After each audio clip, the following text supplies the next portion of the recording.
Okay. Sorry for that. What a start.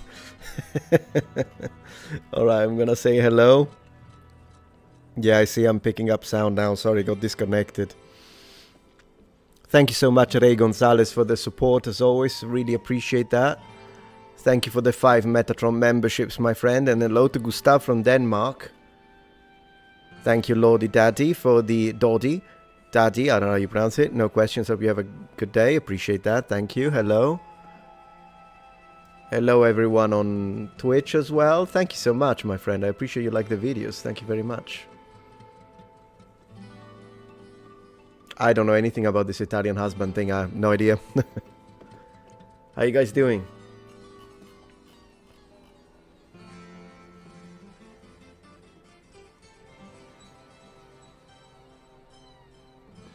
Hello from Portugal. Hey, Carl.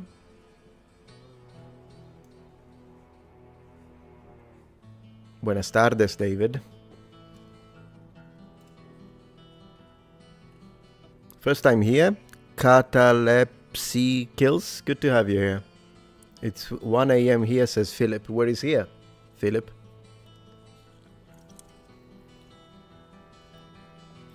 Hey, Nicholas. So good to see you.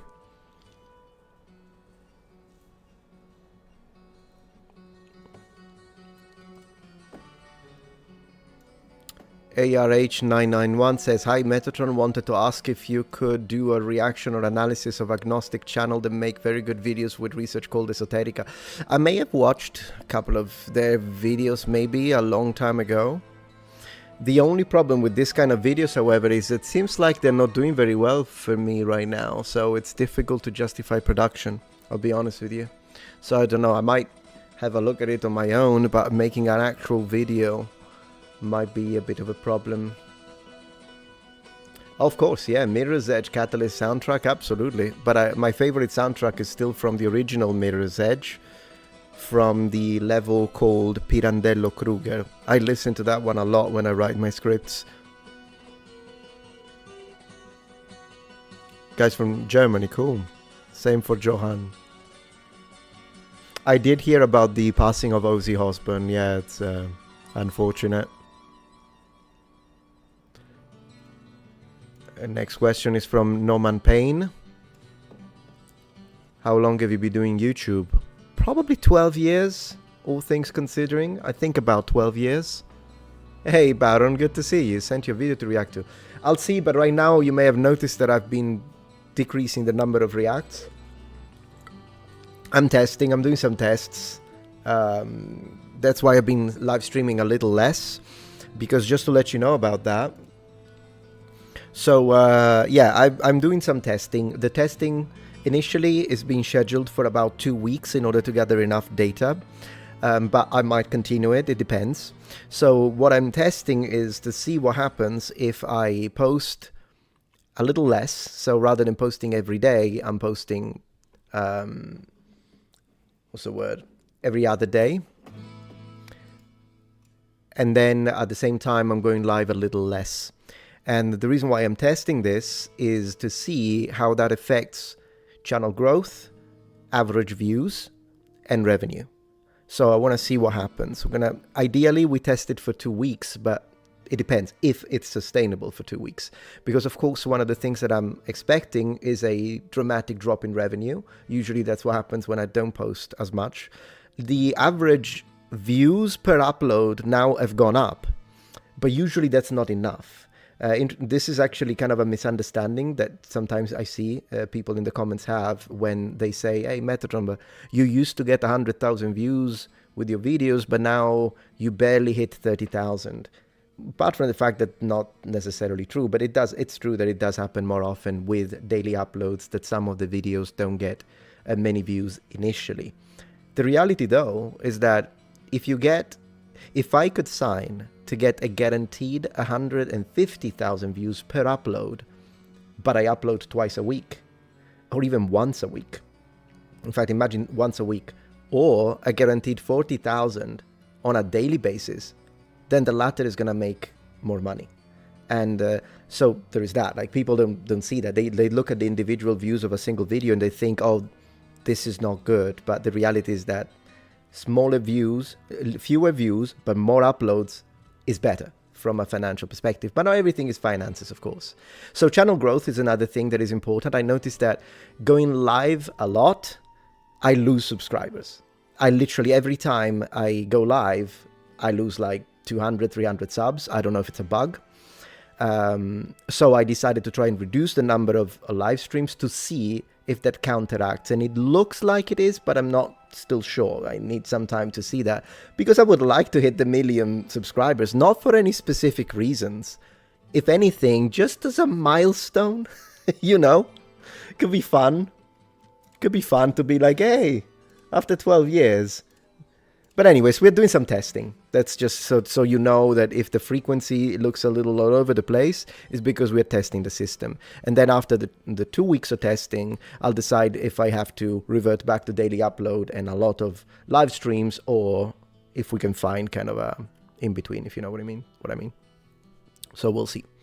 Thank you, Hail Hi Dragon, for the support of the channel. Really appreciate it, particularly during this time of testing. This actually, the super chats do help a lot, and memberships. Hey there, Metatron, do you have any videos on your channel or for tips on learning Japanese grammar? Grammar is the hardest thing so far, thank you. Dedicated to grammar specifically in Japanese? Well, not on this channel, of course. It would have to be on the second channel, the language one. I'm not sure, though, because one thing about that channel is that even though it is about languages, so it would fit perfectly, believe it or not, on the second channel, every time I tackle an Asian language, the views, it's like a 10 out of 10, meaning worst performing videos ever. Any other language does well, and I hate it because I love to speak about Japanese, Mandarin, so I can't do it very often. I still do it occasionally for the core audience, but it's a lot more advantageous to speak about English. I'll be honest with you, or Portuguese. Portuguese gets a lot of clicks, and so does Romanian, for whatever reason. I mean, I love my Romanian brothers, don't get me wrong, but I'm just saying. I want to say thank you to Ches Burgerleaf for subscribing with Prime. Thank you very much. Oh, by the way, today, guys, we need to choose one of the things we'll do today is I just got paid by Twitch. I made about like $400. Not much. I mean, it's just... it's Twitch. I mean, I just started. I can't complain. But we're going to spend that. We're going to get some games. So we're going to reinvest it into video games. So maybe you can get some suggestions from you. We can go on a little bit of a spending spree. We can splurge a little. We can invest. Let's call it a financial investment so I feel more professional. So thank you, guys. I appreciate that. All right. I'm going to read the other comments. Just 1 second. There are a few super chats that I wanted to... Let me see. Thank you, the Wizard of Naz. Can you cover Persia history or Persian history? Also go on to... Yeah, I actually... Absolutely, yeah. I honestly don't know why they didn't keep that name, because that name is so much better. The name Persia, it's such a cool name. But yeah, no, it's a little bit of an off-topic, so I would have to collaborate with someone since it's not my area of expertise. But it could be interesting to cover it for sure at one point. Oh, that's a horrible thumbnail, Queso. Let's get the music back. I kind of love this music, and maybe one more time. It's probably very low anyways. Shouldn't bother you. Okay. Metroid Prime, I'll consider that. Thank you, David. Hi, Raffaello. You mentioned working on a series of books. Yes. Can you share any details about the themes or historical periods you're exploring in your writing? So believe it or not, the first book that I'm writing is a language book. It's about language learning, foreign language acquisition, in fact, because it's the easiest. I don't need to do any research because I've got 10 years of language teaching before I started, and together with the beginning of this channel. So that one is the first one. But after that one is done, I'll go into something historically themed. The idea, I still haven't decided whether it's going to be probably ancient Rome, but the idea was to perhaps go into a form of edutainment writing, so something that can educate and entertain at the same time. So that would be the idea, but it's still at the very beginning because I need to finish the other book first. I'm kind of slow, I suppose. Okay. Did you see the new For Honor character? No, I didn't. I actually haven't been into For Honor in a while. Fine music. Oh yeah, that's Diablo, my friend. That's Diablo. All right, how are things here? I'm delighted to find you're a Christian. Appreciate that, Jake. Thank you. If you don't mind, theological question. What do you think about once you're saved, you stay saved? No, I mean, it depends. Once you're saved, you stay saved. It would be like no, I think we are still like you can if I think what you're trying to say is the idea of once you accept Christ and you're born again, I imagine that's the position, then you're saved, and whatever you do after it doesn't matter. No, I disagree with that. I think we are still responsible for our actions and for our choices, but we can repent, right? There is the possibility of the circle, but repentance is necessary. I think it's a kind of a dangerous doctrinal position to think that, oh, I'm saved now, so I can do whatever I want. Maybe that's not how people frame it. I would have to actually look at how theologically the argument is actually framed. I'm just saying, no, I think we're still responsible.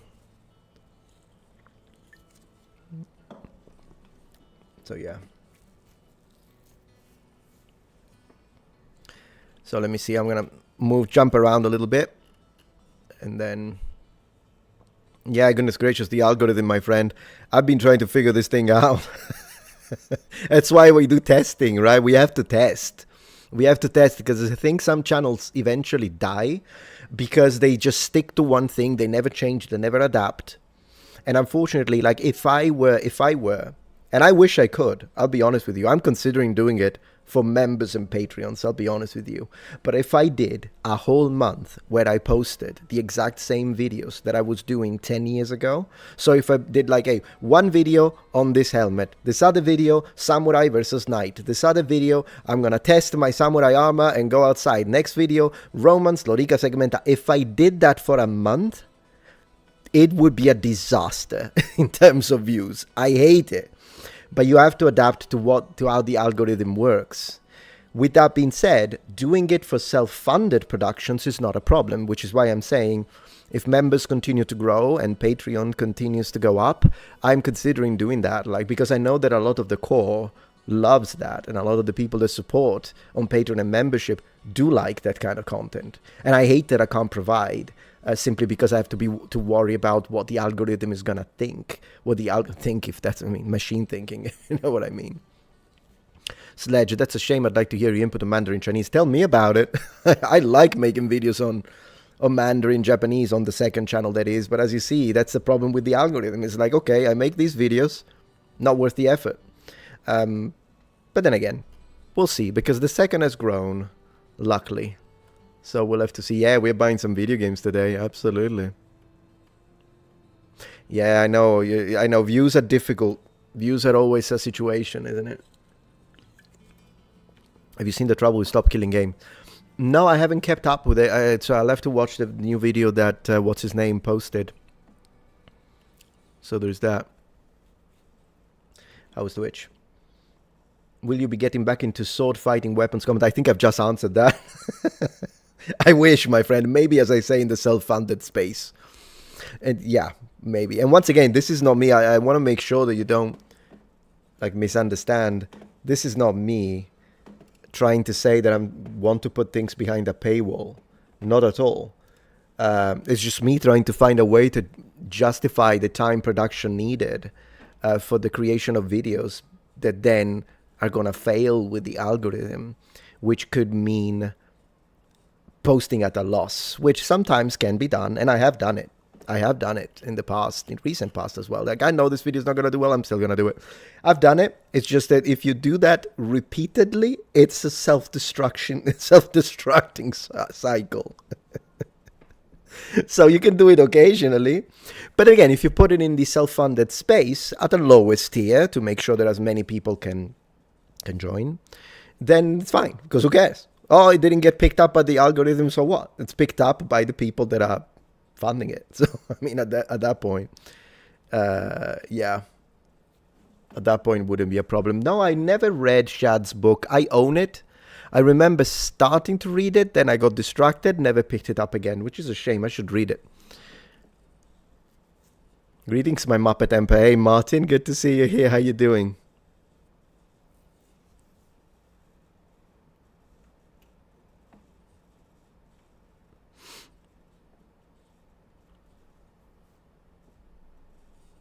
Can you do another channel for less popular video without affecting your main channel? Well, yeah, I have 4 channels already. So, I mean, I have 4 channels, plus Patreon, plus Twitch. I think for now, that's enough. If they invent some kind of pill that can keep me up, and now I only need to sleep 2 hours a night, then maybe we can do another one. Original Diablo. Oh no, it's just here because I was listening to the music, to be fair. I mean, I do love the original Diablo, though. I've been playing it on my actual 90s computer. Like, not emulation, not I downloaded, but I've got this flat screen nonsense. I've been playing it with the original CD-ROM in my freaking... that you push the button, it goes... zzz, and then you put the CD-ROM, and then... and then it's that great beige CRT. That's me, my friend. That's me. So good to have you here, though, guys. Sorry if I'm a little sleepy, by the way. If you notice that I'm a little less reactive than usual, like I'm a little bit sleepy for some reasons today. Yeah.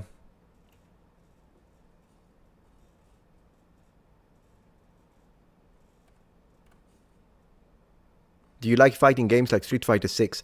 I do like fighting game. Now, when it comes to Street Fighter 6 itself, it depends. I mean, 6 is fine, but I think I'm more connected to the old school ones, once again. So, but yeah, no, the Alpha series is my favorite. So if they do a new Street Fighter Alpha, I think they should do a new Street Fighter Alpha, shouldn't they? Like, rather than doing Street Fighter 7, they should do Street Fighter Alpha next generation, and then I think I would love that. The only thing, though, is that rather than going in the direction that they've gone since Street Fighter 4 when it comes to the characters, I would love to see a Street Fighter Alpha next generation in cel-shaded graphics. So it kind of looks like an anime, but it's 3D. You know what I mean? I think that now, if it were me, if I was in charge, I would do that. I would absolutely, because I think that it would work so well with the Street Fighter franchise. At least that's what I think. Buy wood elves and paint them in videos so that it's a business thing. Yeah, sure. I mean, not on my channel. It would get 3 views, but you could do it. Or you know what I could do it? I could do it on my gaming channel. So you're correct. Actually, I'm wrong. I could do it. I could do it on the 3rd channel. Yeah, exactly. Oh, buy wood elves with Twitch. Oh, I see. I see what you mean. Yeah, I just read it. Yeah, maybe. Maybe. I think with the Twitch money right now, I kind of want to buy games, I'll be honest with you. But buying maybe 1 box of Wood Elf could be an interesting thing. Why not? Why not both? Yeah, exactly. You're absolutely right. Would you consider a secondary series debunking historical and linguistic myths? Ooh, that's actually a very good idea for Metatron's Academy, right? Yeah, it's actually a very good idea. I'm just trying to... There we go. That's a very good idea. I'm going to add it to my notes. I've got some notes here because in the second part of this stream, I wanted to review something that I found some articles, guys, and that already should tell you where this is going. But there is one thing about the medieval period that it's been annoying me, and it has to do with brewery and brewing of ale and beer and ale wives. And so I wanted to review it with you. I got some notes. We're going to have a good time. Siesta is not an Italian thing, though. It's a Hispanic thing.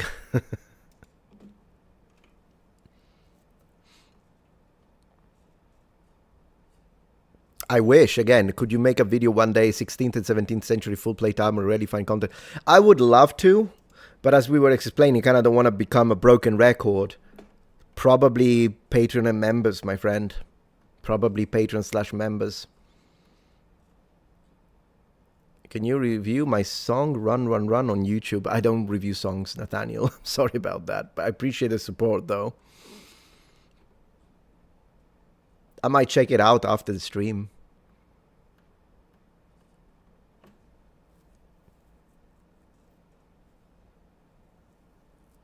If you could have lunch/dinner with anyone from the past, who would it be and what would you eat? What would I eat would be probably... yeah, tagliatelle alla bolognese, unless I have to choose a period accurate food, in which case it depends on who the person is. Whoever he is will be fascinating anyways because it's from the past. So if it's an ancient Roman, I mean, it wouldn't be an ancient Roman. I would choose Jesus. But if that's not, if I'm not allowed to do that, then as a second guess, I would say probably Emperor Octavian, to be honest, Octavianus Augustus. I'd love to have lunch with him. Could you imagine hearing him speak the most educated type of Latin ever? Like, listen to that, the perspective of a Roman, see how he thinks, even his gestures. I would look at that. Does he have this? Probably not. So that would be interesting. He'd probably think I'm a barbarian because of the... I'll tell him I'm a philosopher. Maybe that will work. I could tell him, oh, me this? Oh, no, I'm a philosopher. He'd be like, oh, okay.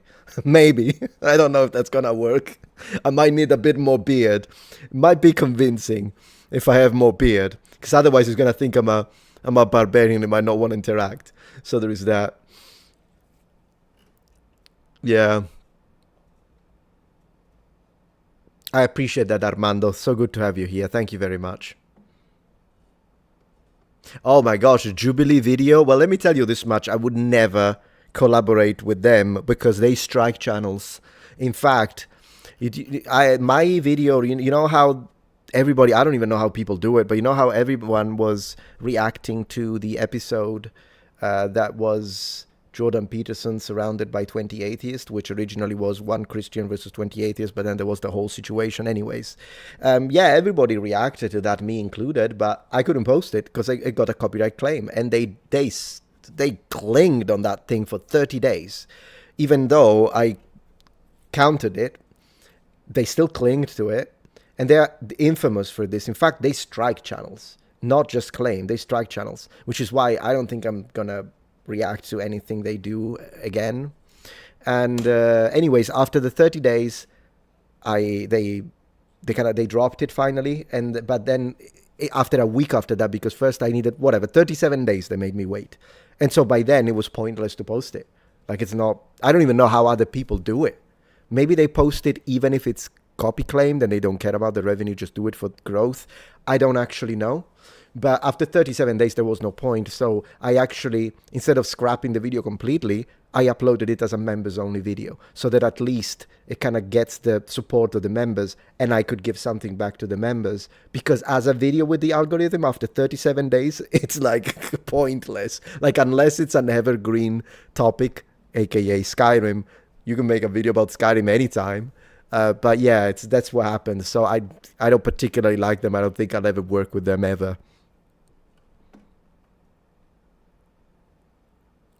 So yeah.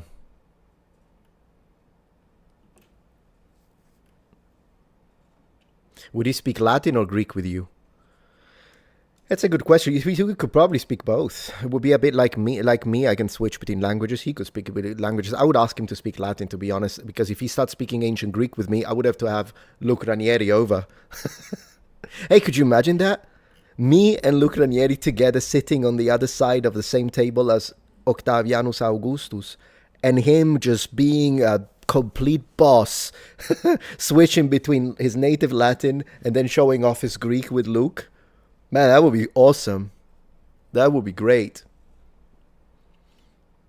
I don't consider myself a Catholic. I mean, I am in the sense that I was baptized in the Catholic Church and I was brought up Roman Catholic until, yeah, I'd say I considered myself a Catholic until I was 13, probably. I consider myself a Christian, but not a Catholic necessarily, because there are things that I disagree with Catholicism. I respect Catholicism because most of my family is still Roman Catholic, but I just prefer to just not put myself in the box and just call myself a Christian, I'll be honest with you. But yeah, I was brought up Roman Catholic, if that's what you were asking. Will you be making a video comparing Taiwanese, Mandarin, and Japanese? Probably not, Adonis. As I say, those videos really do badly on the second channel. Anything Asian just doesn't work.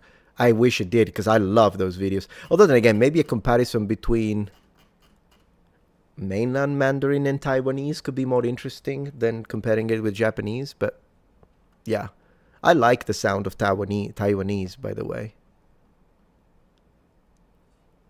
Particularly if it's women speaking.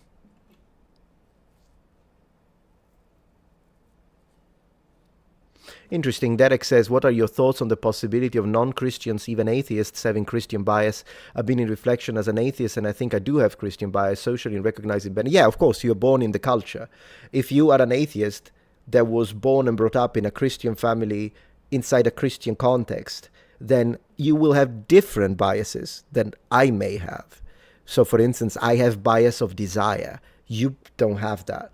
Meaning that whenever I do research on historical anything matters, any matter that's to do with linguistics or history, I'm the guy who will tell you how it is. So I'm not going to twist the facts or cherry pick. However, I do hope that the facts will, that the documented evidence will actually strengthen the positions that I already hold by faith, and I would be lying if I didn't. That kind of bias of desire, I have to be careful because it might influence my selection bias, not just selective bias. They're two different things. Selection bias meaning the type of data I choose to look at, and selective bias is the interpretation of that data.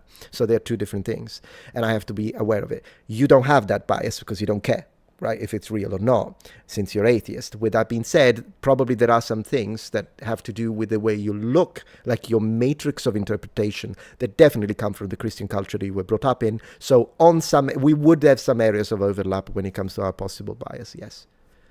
That's what I would say.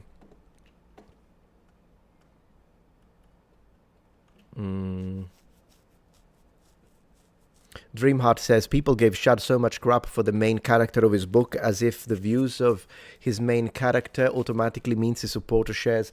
Yeah, I mean, it is ridiculous. The thing is, people, let's reword this into the truth. People gave Shad so much crap because of his politics, and they utilized his main character as a tool to do it. If the same people that did that, okay, they wouldn't have done it if Shad shared their political views. So it is a targeted. There are some people that objectively, honestly dislike Shad's choices when it comes to his character. And that's fine, totally. But a lot of the people that do this, that you're mentioning, they are doing it simply because they disagree with Shad's political takes. It's as simple as that. Now, I think the idea, it's a little bit of a shallow attack, because at the end of the day, I think, since we were talking about Christian bias, Shad's position, I personally am not a huge fan of some of the choices that Shad had when it comes to the character, but simply because it makes him less relatable to me. But I think he chose those things not because he's a sociopath. I think we can say that Shad is not a sociopath, but simply because I think he wanted to create a theme of redemption, which is a Christian theme. At the end of the day, Paul was killing Christians when he was Saul. So the redemption theme, even coming from a horrible perspective all the way up to, but he still found the light, is a Christian theme.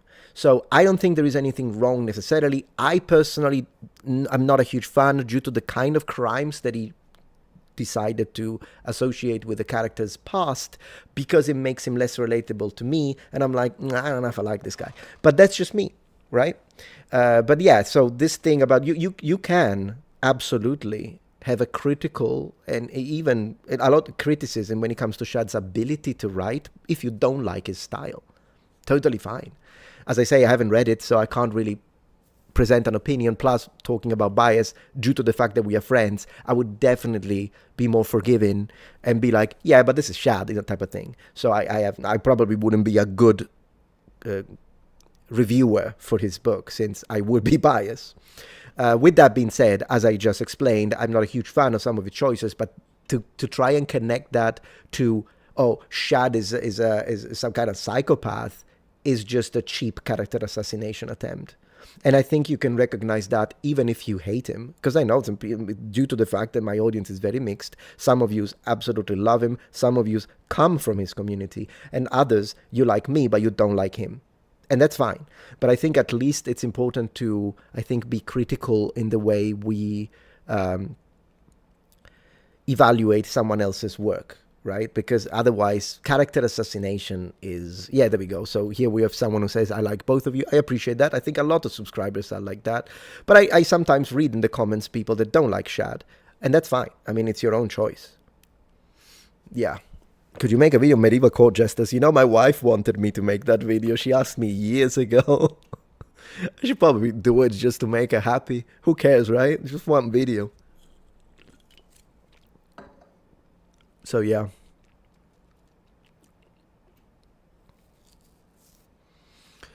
Christian asks me, this may be off topic, but what do you think about the European immigration politic? Is there a general immigration politic? I mean, it's country to country by country, isn't it? I think we are being totally, I can't read this word on stream at this point, honestly. Well, of course, immigration is a process and it's a structure behind it. And so the structure needs to be self-sustainable. So first and foremost, I am pro-legal immigration. So I myself am a legal immigrant. When it comes to illegal immigration, well, it's illegal, so it's a crime.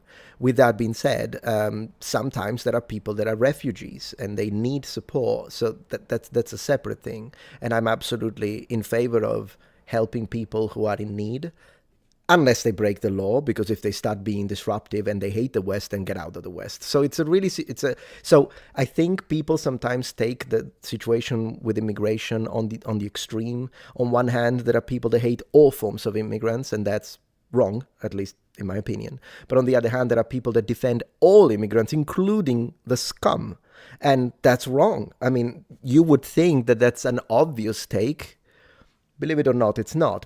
Why? Because of tribalism and echo chambers. And so the extreme positions, you end up supporting them simply because they are the opposite of your enemies. That's what happens. It's really that. That's what it is.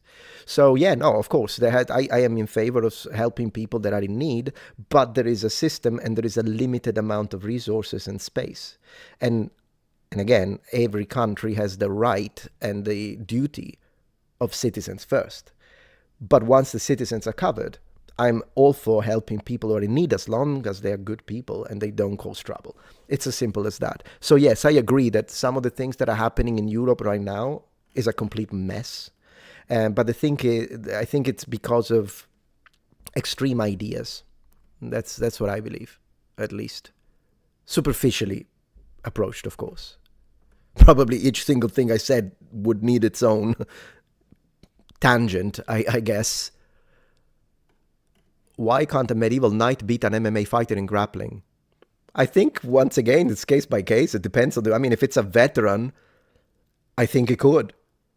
But, yeah, so it depends. It's one of those things like, I wouldn't want to fight against a knight who has gone to multiple medieval battle and has that level of physicality. I wouldn't want to deal with that, to be fair.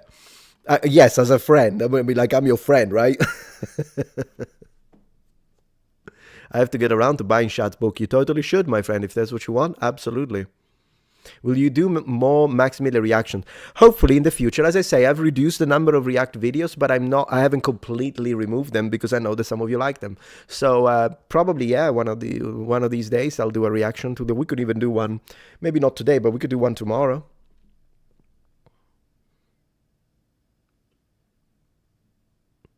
Does that make you non-denominational? I mean, I've gone to a non-denominational church. That's what my in-laws are. They're non-denominational. I mean, my mother-in-law was brought up as a Southern Baptist, but now she's more of a non-denominational, to be honest. I don't like putting myself in a box, because if I tell you, yes, I'm a non-denominational, then if non-denominational believe X, then automatically X will be connected to me. But then if I look at that principle, I'm like, oh no, I don't believe that. Then it's a problem. You see where I'm going with that. So that's why, as of now, I've gone, when it comes to my personal path of faith, I've gone through many different phases, and I spend time with several religions, all within Christianity. I'm in a point in my life where right now I prefer to just call myself a Christian and take it from there. In the future, it's possible that I'll reassociate again to a specific type of Christianity. I don't take that out of the realm of possibility. We'll see. I spent time, of course, within Catholicism. When I was in England, I went to several Church of England churches, speaking to vicars and whatnot. I don't particularly like the direction the Church of England is going now, but in general, I did that, and some vicars were very nice. I mean, I had even deep philosophical discussions. I went to several Bible studies of Jehovah's Witnesses because I have a friend. I'm not a Jehovah's Witness. I don't think I'll ever be one. But I respect Jehovah's Witnesses because I've only ever I disagree with some of their doctrines, but I've only ever had good interactions with them, and I spent a monumental amount of time with the LDS Church. So yeah, I met their prophet and whatnot, the prophet. So yeah, no, where am I right now? I'm in this page in my book of life, and we'll see if that changes in the future. Thank you, Dee.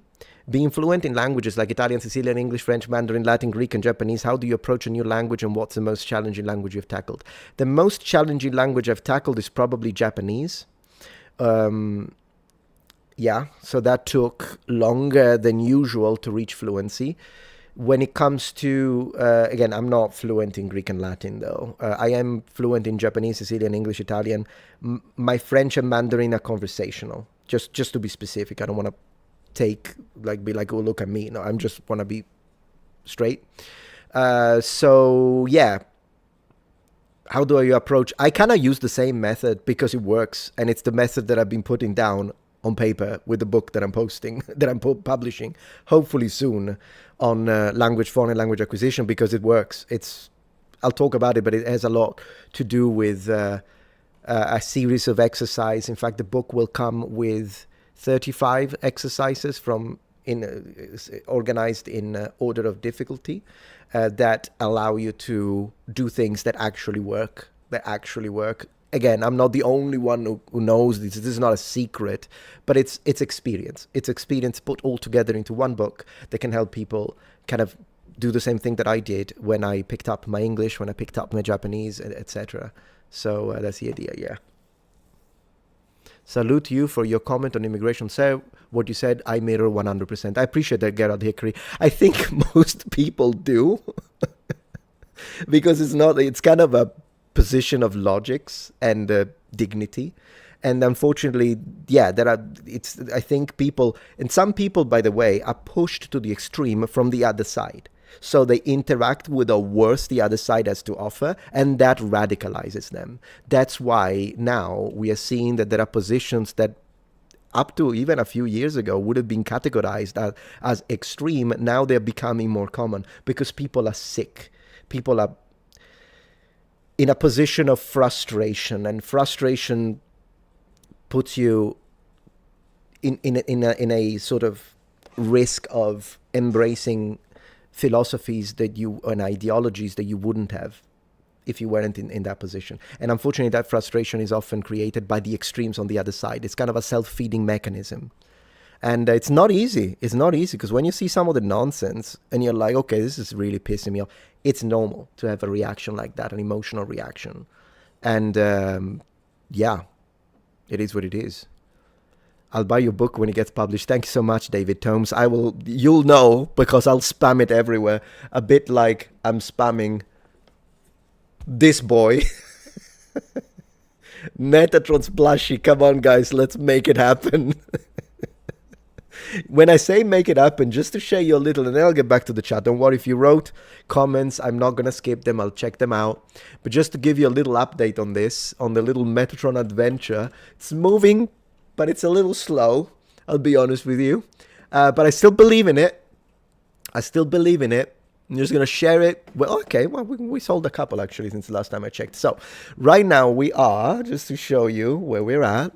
So right now, we are at 71 units sold, so basically 35% funded. What this means is that for the plushie to actually be produced, it's just how it is, I don't make the rules, I have to sell 200 minimum.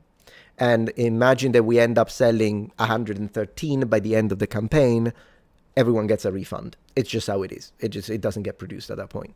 Now we have 8 days left, 16 hours, 8 minutes and 38 seconds, 37. 36, 35. Okay, I'll stop. So that's where we're at. So we're a little bit slow, but I still believe it. So I'm going to put a little link if you wish to support and make this happen, guys. I would really appreciate that. Sorry if I have to kind of mention it often on the videos. I apologize for that. It's just that I kind of like it, and I hope that we can make it happen.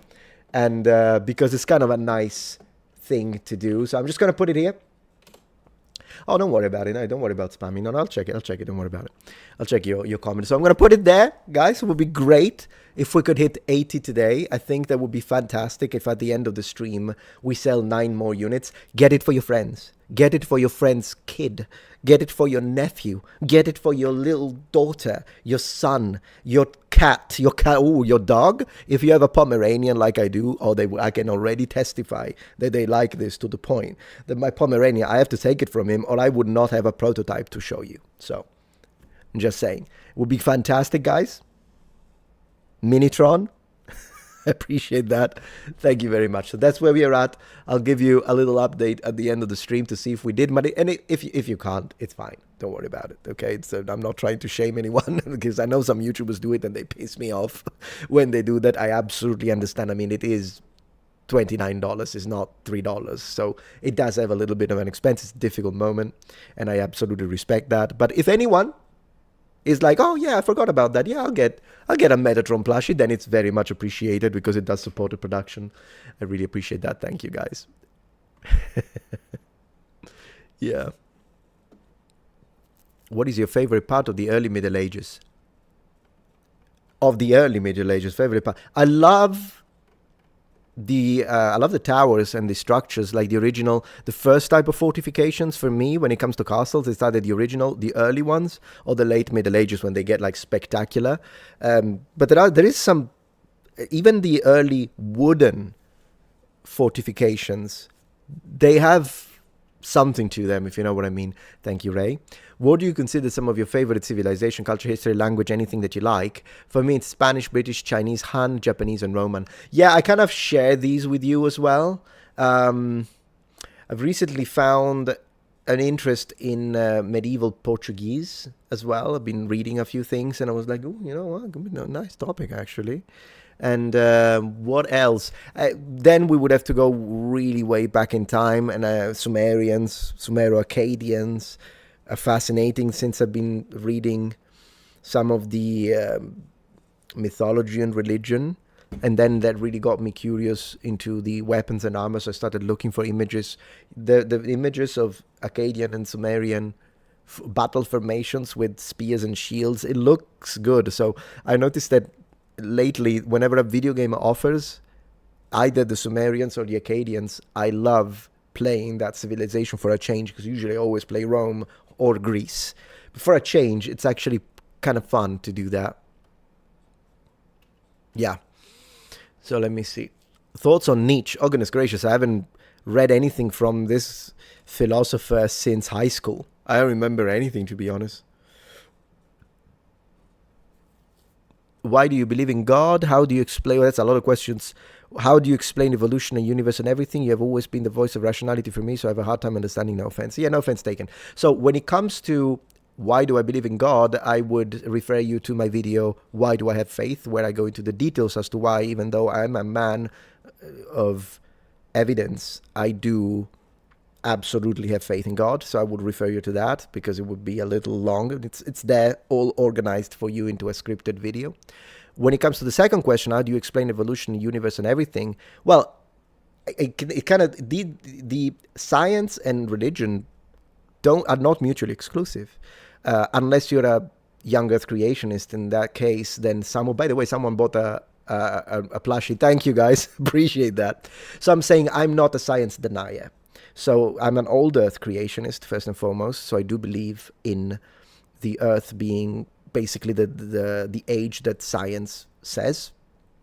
With respect to my beloved brothers in the young Earth creationist community, I respect your choice. I just disagree with it. But as I say, so I do believe in old Earth creationism. And in fact, up to a certain extent, I'm also happy to consider theistic evolution. Not everything, though. I don't believe in everything about evolution, but I do believe in a lot of it. Like the idea of organisms and, the idea of natural selections, in the sense that we adapt to the environment, and then the years, and then the way our bodies are shaped by the natural environment and all that. The only thing that, of course, I cannot, as a theist, agree 100% with evolution, because that would remove God from the equation, which would make me into an atheist or an agnostic, which I'm not and never will be. So so up to a certain extent, I agree with theistic evolution as well. So I'm somewhere in between old Earth creationism and theistic evolution, just to give you a position. When it comes to the rest, yeah, if I have to explain the universe, I would say God created it. But of course, that it is what it is. I mean, as a theist, I believe that. And again, I don't know if you're aware of the difference between a theist and a deist. I don't know if you're aware of that.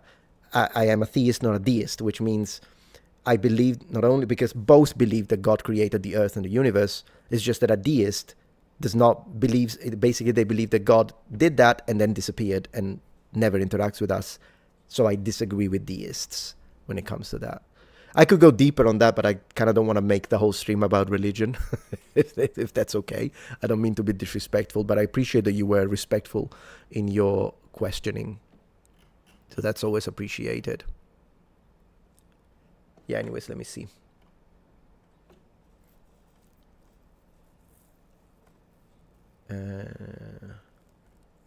Is Razor First once said he would love to get together to talk with you. Who is Razor First? About Roman history? That'd be cool, but I don't know who that is. Is that a YouTuber? And I'm well, thank you very much.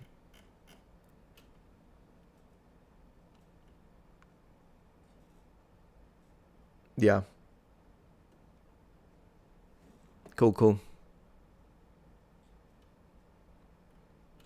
You like the reacts? Yeah, no, I still do make the occasional. I don't want to completely remove React content, also because I'll be honest with you, it's the easiest to make. It's so easy to make in comparison to fully scripted, deeply researched production videos that I still do want to do it occasionally, particularly if it's like a day when I'm sleeping, I'm tired, I didn't sleep much, I've been working on a deep project. I'm like, you know what, let me just do a React today. I will still do it. I just think that I decided to kind of do less, if you know what I mean. Yeah, no, only the Northman, sorry, Pablo. That's the only one I watched.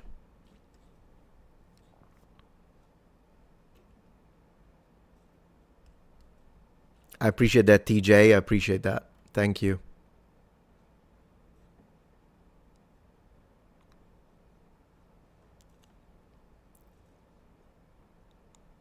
Thank you, Jonathan Smith, for the support.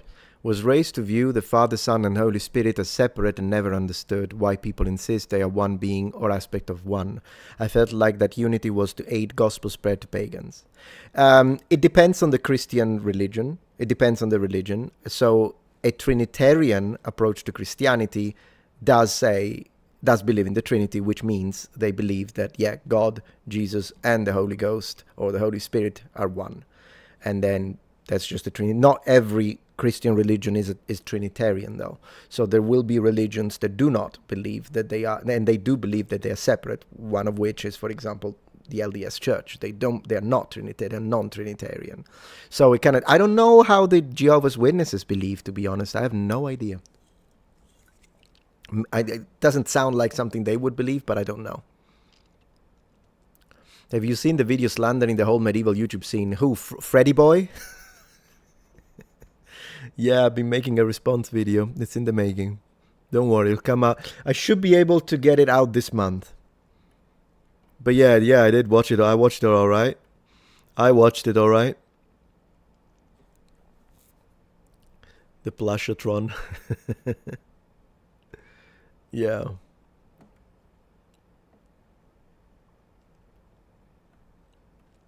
Yeah, ring is still a thing. We're still doing the rings too. Yeah, absolutely. In fact, we are gonna after the plushie, we are working. Might take some time, but we're working on a pendant to continue that series. J-Dubs also believe they're separate. I thought so. Yeah, it sounds like them. Yeah. So Jehovah's Witnesses and Latter-day Saints are not Trinitarian, and there's probably more. Wait, what's slander in the medieval scene? No, he means that.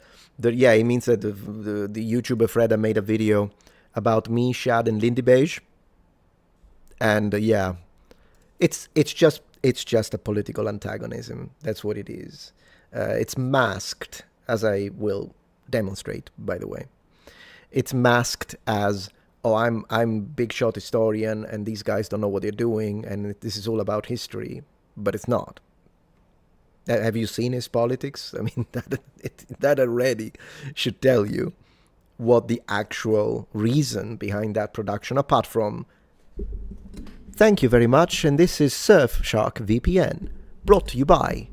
Apart from that reason, which is the monetary one, the main reason is political antagonism. That's what it is. Which, I mean, I wouldn't have a problem with as long as there weren't lies involved, but because that video is all lies, then my response will be in kind. But yeah.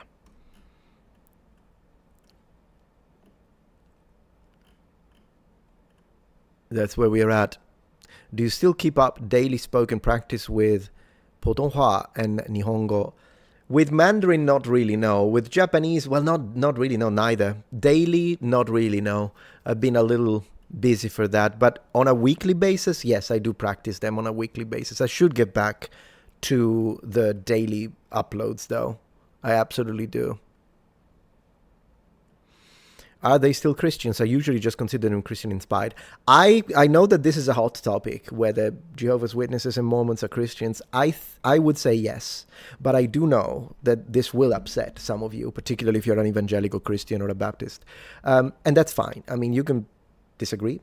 I think personally, and I use a very loose definition of what a Christian is. As far as I'm concerned, if you believe that Jesus was resurrected and you consider him your Lord and Savior, you're a Christian. Everything else around that, you can have the craziest beliefs when it comes to the doctrine and the doctrinal details about everything else. And in some cases, maybe not necessarily these, but you will find religions that you might think, man, this stuff is nuts. Fine.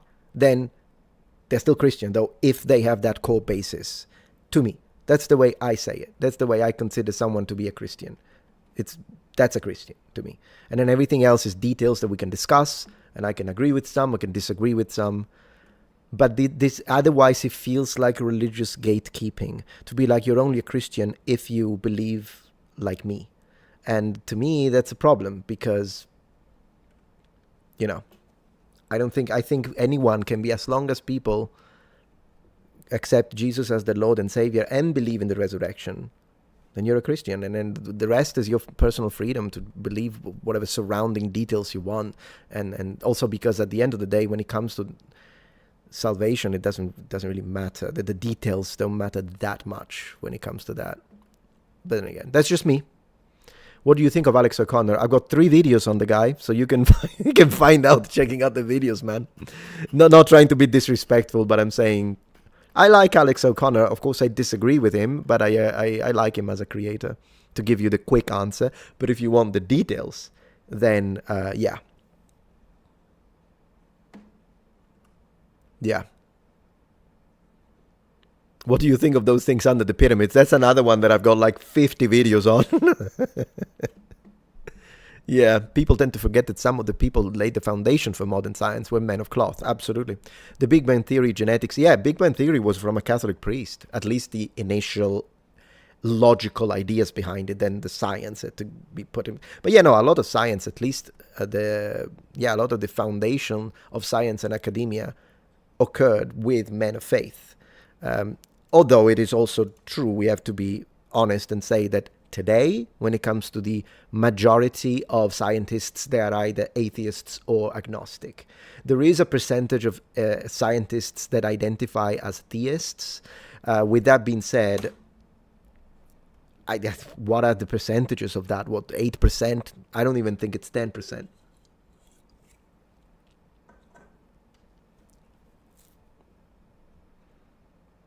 In 1,000 years ago, I will agree with you, yeah.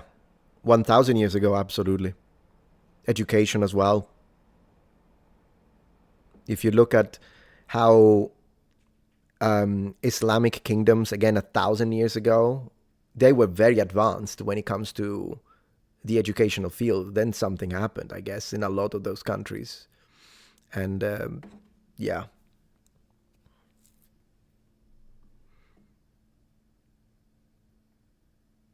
Thoughts on biblical translation? I'm a King James version, but taking RC classes and ask this question, linguistic accuracy translation, then get straight answer. My favorite version of the Bible is the King James version. But then again, any act of translation is an act of modification. It doesn't matter. Like if you take it's not even a matter of skill.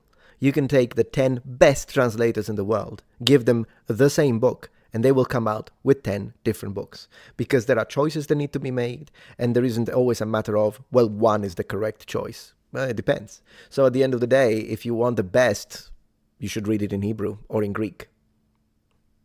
If you really want complete accuracy, you should look into it yourself. And then, which is what I do, usually. Dreamhouse says, Christian scientists can't get jobs or survive in academia, that's why they're ostracized. Well, I hope not, because if that's the case, I would have to see some data on that to prove that statement, but I mean, it wouldn't surprise me if it's true. But that's wrong, because I think any person, doesn't matter, as long as you don't.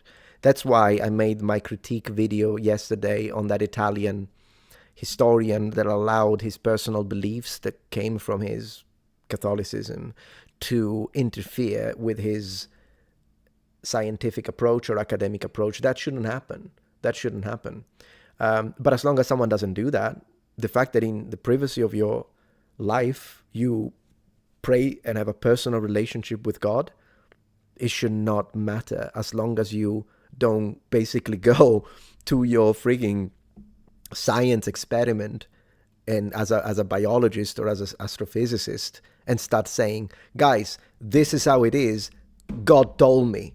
And if you disagree, you're wrong because God told me. Yeah, that's a problem. Okay, then that person should not work he should maybe put on a cloth and work in a church. No problems with that. But if someone doesn't do that and they're still professional and they do everything normally, then yeah, I mean, who cares what someone believes in their privacy?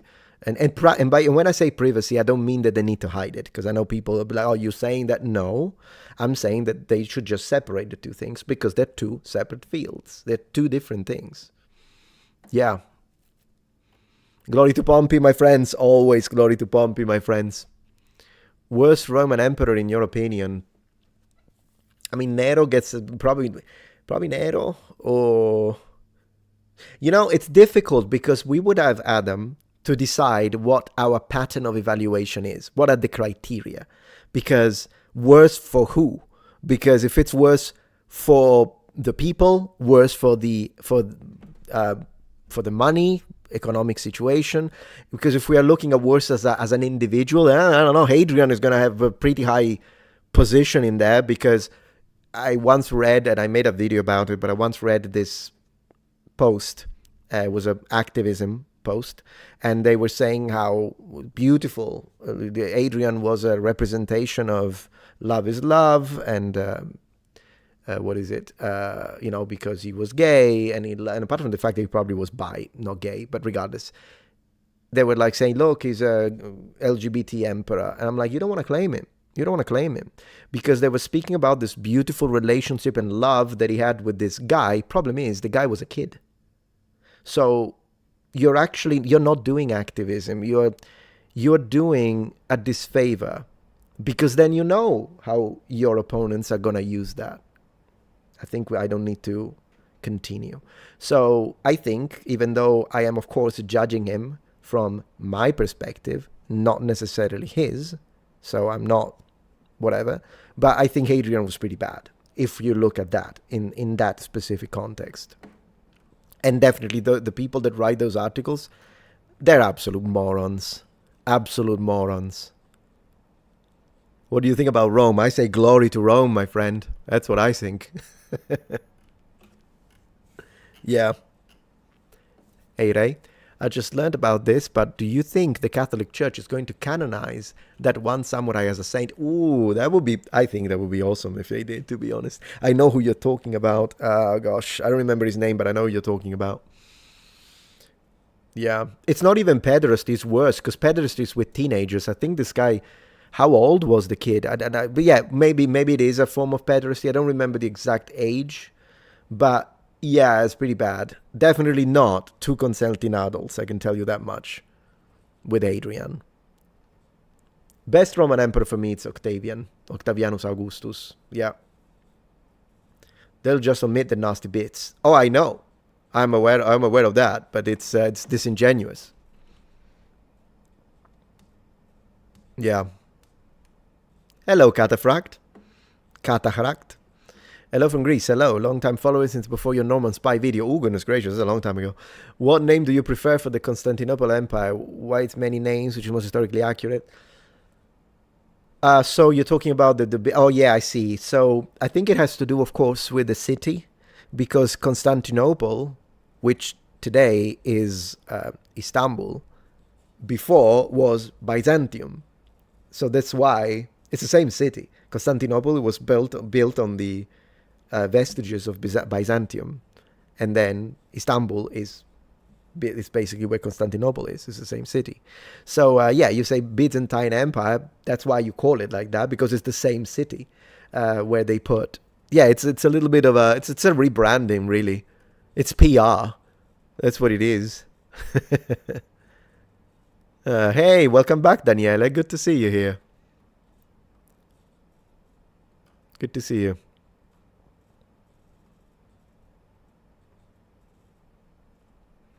Nero, hold up, not Nero. Well, in English you can say Nero if you want, but the E in Latin is always pronounced as a E, sometimes as a E, so it's a closed sound, never as a E. If you want to read it in Latin, it's Nero, with a long vowel, in fact, but not Nero, unless you say it in English. And if you speak English, it's basically like saying Octavian instead of Octavianus, which is how you say it in Latin.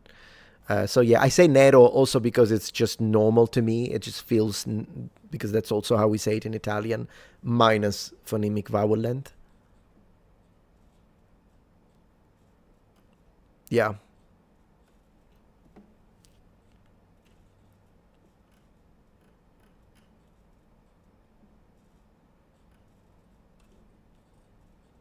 Why don't you call yourself a historian, asks Karim. So I'm usually kind of, because the way I noticed that there are different ways into which the word historian is used. The way I always use the word historian is I would only call someone a historian who is like one of those like top tier academics, worldwide famous, or maybe even if they're not famous, they are like really the top of the top. So to me, a historian is like, someone that they'll write books about him in the future. He did something incredible. The archive, their knowledge. That's how I always use the word historian. Which is why, if you noticed, I usually use it for ancient people. And whenever I do use it for modern people, usually then it's someone who does it like that's what they do every day, all day. They go to university and they do give lectures on history, and maybe like a professor emeritus, something like that. But I noticed that other people, they use historian in a more amateur way. So someone who studies history, does research on history, and possibly makes money through it. Then if that's the way you use it, then yes, you could call me a historian, but it still feels strange to me to call myself that. Because I'm always connected to the other idea of what a historian is, which is why I personally don't use that with myself. But that's just me. Sometimes I notice people, like when, what's his name? It's the Christian channel. Oh, gosh. Bless God Studios. Yeah, when he made a video about me, he called me Metatron YouTube historian. He called me a YouTube historian. I appreciate that, of course. If he does that, I think it's a term of honor. But I just don't. That's me. You have more credibility than some historians, in my opinion. Well, some of the bad ones, 100%. Some of the bad ones, probably you have more credibility than them, because unfortunately, as far as I'm concerned, when a historian, an academic, a scientist, when they use their position of authority to push politics, then their title is forfeit. It means nothing. They can have 3 PhDs. It doesn't matter, because it's like you lost the trust. It's a bit like those situations where, like, how doctors have to take the oath, where they will always help people, they will not endanger people's lives, they will, that kind of stuff, and then they break the oath and they start selling cocaine in the streets. Well, then you broke it, and now your title is forfeit. And that's the same. Ruslan. Yeah, him. He's really cool. I like him. He's a Patreon of mine, by the way. He supports me on Patreon. I appreciate that. But yeah, no, as I was saying, that's why, like, I think some academics, like I read the other day, and I'm considering making a video about it. I found this academic. She's a professor, I think somewhere in New York. And she made these posts. And these posts are found in the university page.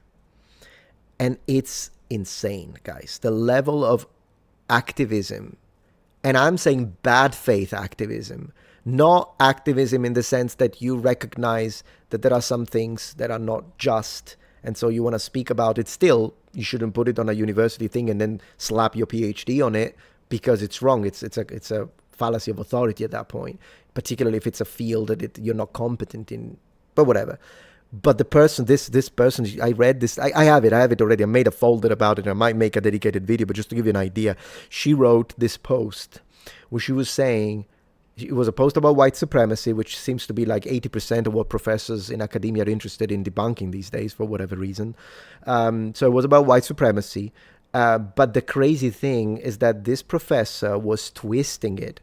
And rather than just saying, there are some people that are white supremacists, and they think that they're superior to all other groups, and so this is why they're wrong. No, it wasn't that. It was saying how every crime committed in this country, even by people of color, the reason is white supremacy. And she was twisting it in a way that made me want to puke. It is insane. It was a situation of like black on Asian crime, the reason is white supremacy. It was so disingenuous. And you think that's a professor as far as I'm concerned? That's So, and again, when people accuse me and they say, oh, you only debunk her because you have different political views. No, because I just debunked a fellow Christian yesterday on this channel. And yeah, I mean, so that there is that. If it's nonsense, I'll debunk it.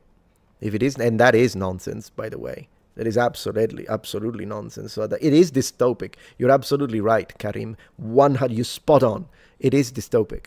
Well, what did Roman accents sound like? You mean in ancient Rome? Believe it or not, there are some characteristics of the way that ancient Romans spoke that have been preserved in northern Sardinia, and I think most of you know that. For instance, the C pronounced like a K, like in centum for 100. Or the nasalized M, you can find them in Portuguese. They're kind of gone in Italian, unfortunately, but they're still preserved in Portuguese. And when it comes to other aspects, the S at the end of words in Latin, classical Latin, was retracted, which means it's close to how Madrid Spanish and Greek pronounce the S rather than the way modern Italians do. Unless you're from the Northwest. Then in that case, you probably have the same S. To give you an example is, imagine saying, I'm trying to think of a word in friggin', I don't know, trying to think of a word. But for instance, in Spanish, something like los pimientos, sh. So it's a sh rather than a s. So it's not in the front of the mouth, it's a little bit in the back, towards the sh sound, but not quite. That's how Greeks pronounce their S's, even today, and it's an ancient remnant. It's vestiges of ancient pronunciation. And in modern Italian, our S is frontal, at least in standard and in the South, just like it is in English. But the retracted S is still found commonly, not only in Greek, but in Madrid Spanish. Yeah. Dreamart says, I'm very unclear on what Mormons even believe. I'm not entirely sure they believe if Jesus is the Son of God. Yes, they do. Or if they actually worshiping the founder guy or it as a saint. No, they don't. Okay, when it comes to founder, you're talking about Joseph Smith. They don't worship Joseph Smith. And in fact, one of the characteristics of Mormonism is that they are against the worshiping of saints. And that's one of the areas of disagreement with at least some Catholics. Worship is a big word, though. So we'll have to discuss that. But regardless, yeah, they do believe, I can tell you that 100%. They believe Jesus is the Son of God. And they do not worship Joseph Smith. When it comes to them, Joseph Smith is not a saint, is a prophet, which means they put him on the same position as Moses in the Bible. Just to give you the clearest explanation of that. If you have other questions, feel free to ask. Will you try to study in university there to see you eventually with PhD in history? Oh no, probably no. I mean, particularly in America, at least in Italy, studying at university didn't cost me much. But when it comes to America, it's insane, the debt that students have to go into. Sometimes I look at those numbers and I'm like, I might want to start saving for my child in the future so that they can afford an education, because I don't want them to go into a crazy debt. So I've been considering that.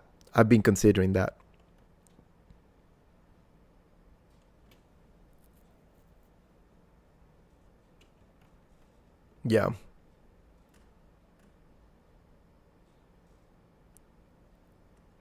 A tier list of emperors would be pretty cool. I'll consider it as a video. I'll consider it. What is your favorite Romance language tier list? Italian, Spanish, French, Portuguese, Romanian. Is that yours? I think I like Italian, but then again, it's because it's my language, I guess. So that's why I do love my own language, though. And then probably what would be number 2 with Romance? It's difficult for me to decide. If I had to do my top 3, probably would be... Oh my gosh, top 3 is so difficult because they're mostly equally likable for me. Like, I love Portuguese. I hate it when people call it ugly Spanish. It pisses me off. They sound nothing alike. I mean, they sound related, but they sound nothing alike, and I double down on that. 2, there's nothing ugly about Portuguese. I think it's a beautiful sounding language. It is a top tier language when I'm concerned, but I don't know if I like Spanish more or Portuguese more. It's really difficult for me to make that decision. Yeah. Is life worth living? I would say absolutely. I think most prophets are saints themselves. Sure, but that depends how you use the word saints. So if you say saint in the Catholic sense, then yes. Because in a Catholic sense, a saint is like one of a kind, the holiest among normal men, right? And of course, a prophet would definitely be part of that. From an LDS, though, the Mormons, because Latter-day Saints means every single member of the church is a saint. That's the word they use for their own members. So, you know, it's a different usage of the term. Yeah. In Mexico, we sound the S as the Italians, even though we speak Spanish. Yeah, I'm aware of that. That's why I was specifically saying Madrid. I think it's a characteristic of Madrid Spanish or Spain Spanish to use a retracted S. Yeah, and you find that S in some varieties of Portuguese too, depending.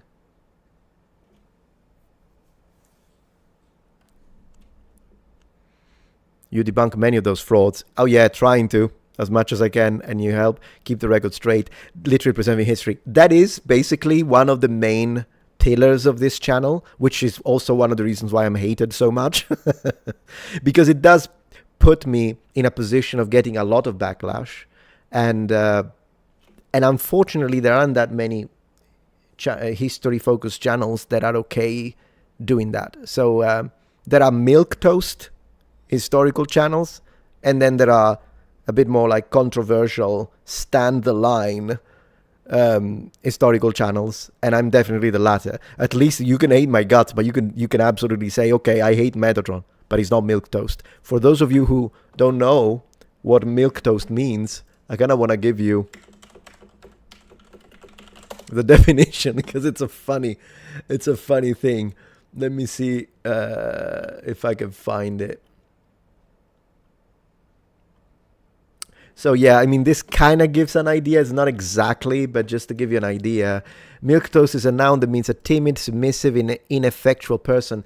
In the internet situation, however, a milquetoast take or milquetoast content is the content that will generate the least possible amount of backlash. And there are plenty of creators like that. Like, they will say something that they know most people will agree with. For example, if I were to make a video about how I can't remember how to pronounce it. Anyways, those streamers and TikTokers that go around and pester professionals at like restaurants, and they just cause havoc just for views. Everybody hates them. So if I make a video complaining about them, that's a milquetoast video because everyone will agree.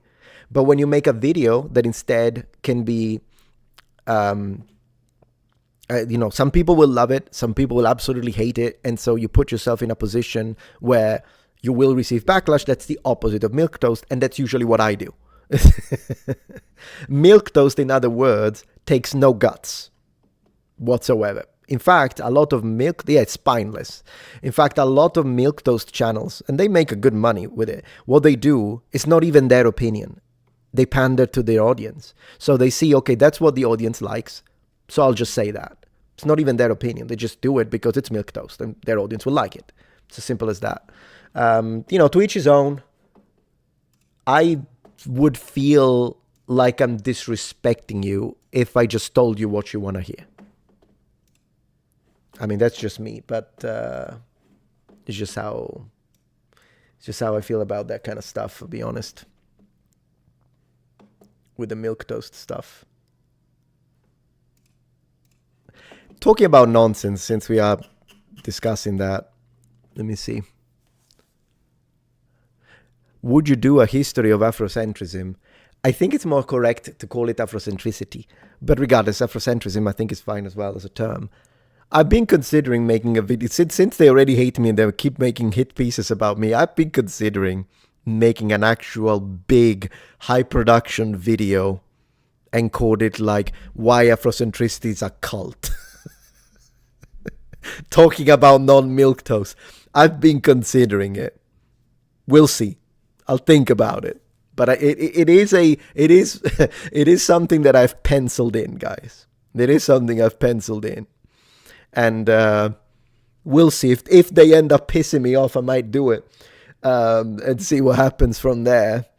Because I mean, they already called me racist anyway, so I might as well not say racist stuff because I'm obviously never gonna do that. But I could just, the only reason why someone would be like, maybe I don't want to do that, is because they don't want to be called racist. But I'm already being called racist anyway, so I might as well make the video at this point. You know what I mean? We'll see. We'll see. Have you seen the new photos from the set of... No, I haven't. Let me take... I'll take some ideas. Yeah.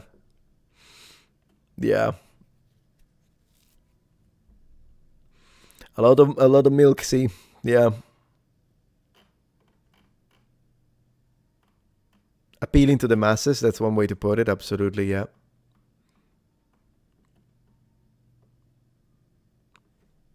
Yeah, I think Penguin would be a milquetoast creator. In fact, he did, and again, I don't dislike Penguin. I disagree with a few of his positions. There are some statements he made that I strongly disagree with, but I don't mind him. I watch sometimes his videos, so I'm not an enemy of Penguin in any way, shape, or form. Of critical plus fellow long hair, you know what I mean? That's a group, all right. With that being said, yes, he is quite milquetoast. Absolutely. So is Video Game Nerd, and I liked Video Game Nerd many years ago. Now doesn't really feel the same, but yeah.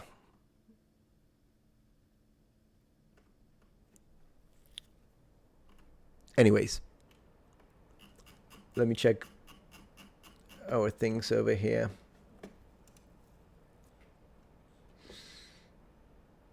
Portuguese got some vibes of Polish language. Maybe, I know what you're saying, but that's only in Portugal Portuguese. Brazilian Portuguese doesn't have that, but in Portugal Portuguese, I understand why you would hear even some Slavic to it sometimes, even though it's not there. But it's because of the way they cut their sentences. I've been analyzing it a little bit, and yeah, they do, absolutely. Some people even say that when they hear Portugal Portuguese speakers, sometimes it reminds them of Russian. Not always, but sometimes. So that does happen. Absolutely.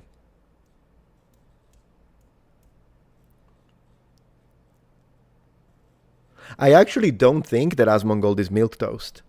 If anything, Asmongold jumps into the most controversial topics because he knows he will get coverage for it. So I don't really think he is, well, rather than fence sitter, some of his positions are centrist. In the culture war, I think he's more right leaning when it comes to gaming and stuff. But with sometimes he has positions that, like for instance, when it comes to healthcare and stuff like that, some of his positions are left leaning. So he's a little mixed. I wouldn't call him milquetoast, though. There is a big difference between the kind of topics that Critical chooses and the kind of topics that what's his name, Asmongold chooses. I know some people call him milquetoast, but I think I don't think they know what milquetoast is, to be honest. Yeah. So there's that. Do we have French toast in Italy? Oh, no, the first French toast I've ever had was in America. What are your thoughts of the accent they use in Latin American Spanish dubbing? I haven't got a clue, never heard of it. Reacting to it, maybe on the second channel, could be a good idea. Yeah, Rome TV series. I watched it a little bit in the past. Some things are pretty good, others are not. Be nice to actually make some videos about it. Yeah. Oh, goodness gracious. Hassan Piker. Never, ever. I'll take Asmongold over Hassan Piker any day of the week. And not because of politics, but because Hassan Piker is not right in the head. Did you see the stuff with the GUN? Come on. Yeah. Do they have Italian bread in Italy? Oh, yeah. Absolutely. I miss French toast with butter flavored syrup and powdered sugar. Yeah, that sounds American, all right? My wife loves that. My wife loves French toast. You know where we get it sometimes? At IHOP. I love IHOP, by the way. It's really good. They have excellent hash browns for the Americans out there. It is so. I laugh because a lot of the stuff that now I know, I had no idea when it comes to food in America. I had no idea what the heck you guys ate here. I only thought you ate burgers, I'll be honest with you. So since I moved here, now there are a lot of things that I'm like, oh yeah, for sure, like, and I know them, but I know that my fellow Europeans haven't got a clue. So that's why it makes me laugh. And sometimes I will say something like biscuit and gravy, but in a southern sense here in the States. And British people will all misunderstand. They will all think that when I say biscuit, I mean a cookie. And I don't, because biscuits here are kind of like soft, spongy, savory bread. It's actually really good with butter, buttery. Oh, it's good actually. I love biscuits. You can keep the gravy though. And when I say gravy, I do not mean gravy like it's white. It's a different thing. So yeah, it's very different. It's very different. It's kind of bread rolls exactly. I love a good southern biscuit. I'll be honest with you. Really good. Asmongold is a chosen of Nurgle. I cannot argue with that. I absolutely cannot argue with that. I think it could be a champion of Nurgle. Could you imagine if you have a Warhammer Fantasy army and you get a champion of Nurgle with all the like tentacles and shit, and then you sculpt the head to look like Asmongold and then paint it accordingly? Oh, that would be so funny. With the roaches around, oh my gosh, that would be so funny. That would be so funny. But yeah, I agree. Yeah, Daniela, I agree with you. Then again, I mean, Hassan Piker, just to say one last thing, is friends with Frogan, who is a despicable human being, and with Bad Empanada, who's even worse. So what did you expect? I've had my own clash with the latter, so yeah, here we are.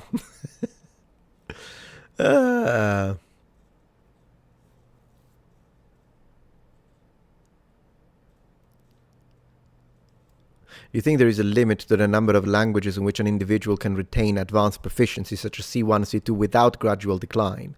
The problem is that one. I don't think there is a limit in the sense of brain power, but there is a limit in the sense of time.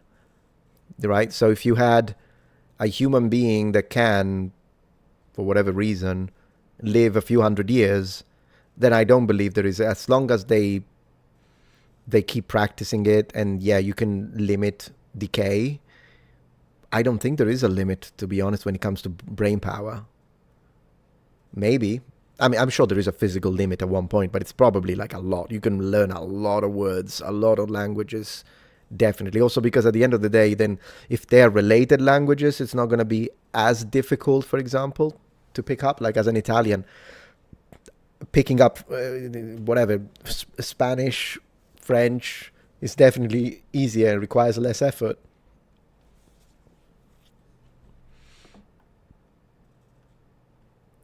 So there is that. All right, guys, I'm going to show you. I'm going to move to a different section of the discussion today.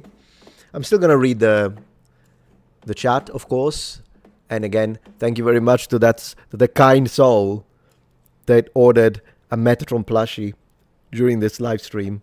I really appreciate that. Thank you, whoever you are, and make yourself known. I want to thank you directly. Thank you very much for this. We went from 71 to 72. Appreciate that. Anyways. Today, I wanted to talk a little bit about this, dear noble ones, because what can I tell you? It's one of those situations. One of those situations. So that's what I wanted to talk about. Before we jump into this, there is one comment that I want to read, and then we jump into this, and then I'll occasionally interrupt myself for the comments. So let me see. Let me see. One moment, please. I thought I saw something. Here we go. I don't want to spam, but you said some Catholics worship saints. Yes, they do. This is completely false. Wrong. I have met Catholics that pray. And by the way, no. Okay, so if you're going to misrepresent me, be very careful because I'm going to block you. Okay, I do not appreciate misrepresentation because that's what the Afrocentrists do. That's what all the like super Marxists do when they make videos about me. And I do not appreciate that. I didn't say that. What I did say that we have to redefine what we mean by worship first. So I did say that. I said I would have to qualify and go more in details as to what I mean by worship. But in general, there are some Catholics that pray through the saints. However, I don't do that, and I think it's wrong. So it's one of the things that I disagree with Catholics. My mom did that a lot, for example. She would be like, no, I don't feel worthy enough. That's how, I mean, I was brought up in Catholicism, so I'm not a Protestant who's trying to push misinformation. I'm a brought up Roman Catholic from Italy. So I know exactly how the doctrine is when it comes to that. And there are some Catholics that what they do is that they don't feel worthy enough to pray directly to God, and so they intercede through the saints or through Mary. That's the thing. Now, because one of the reasons why I prefer to call myself a Christian rather than a Catholic is because there are some things like the baptism of newborn babies. I disagree with that. And another thing that I disagree with, because Jesus was not baptized as a newborn baby, and I like the idea of following his example. But the other reason, again, if you want to be a Catholic, I respect that. But what I'm saying is, that's one of the things. The other thing is that I think due to the fact that God is our Father, we should speak to him directly. So, now, worship. Yes, I've seen it. I've seen Catholics praying not direct. Usually Catholics, when they either pray to Jesus directly, that's again another difference with the Latter-day Saints, because they pray to God through Jesus. Catholics pray directly to Jesus sometimes. Other times I've seen Catholics praying through the saint. So they ask the saint, can you please do this for me? But they want the saint to relate that to God. But I have seen Catholics pray to, what's his name? Oh my gosh, my mom loved this saint. What's his name? Can't remember his name. But anyways, because again, I'm not into saints. But some Catholics do it. Some Catholics absolutely do it. They will pray the saint, and they ask the saint to do the miracle for them. Now, I did say, however, that it depends what you mean by worship. If you use a lighter definition of worship and you mean also the entity towards you direct your prayers, then yes, they're worshiping the saints. But I think the way you are using worship is the way we only use it to God. So God is the one I worship, but I also pray through the saints or to the saints, depending on the Catholic, as I was saying. So it really depends. But what I'm saying is, I did qualify that. And I said, it depends what you mean by worship. But to think that there isn't a single Catholic that doesn't do that, then you have never been to Italy, because the stuff you see like in Naples when they like choose their Patreon saint and they're all like praying to the saint, they do it. Now, whether or not you want to consider prayer a form of worship or not, then we go into the semantics of it. But yeah. Are archangel saints? From a Catholicism standpoint, they do say Saint Michael. So technically, yes. Technically, yes. Padre Pio, thank you. Yeah, my mom had statues and images of Padre Pio. It would be like for every image of Jesus, you had 7 of Padre Pio. With all the candles. Like, my mom was like super Catholic. And I don't know what it is with Catholics and candles, to be honest, but Catholics love their candles. I know that one with the family. So yeah.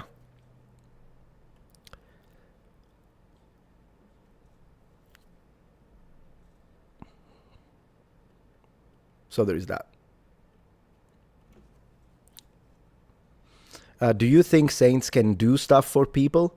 Yeah, that becomes a little bit of a deeper topic at that point. Can they do things for people? Probably, but as I say, I do not pray to the saints, ever. I just don't do that. You're free to do it if you want, I just don't do it.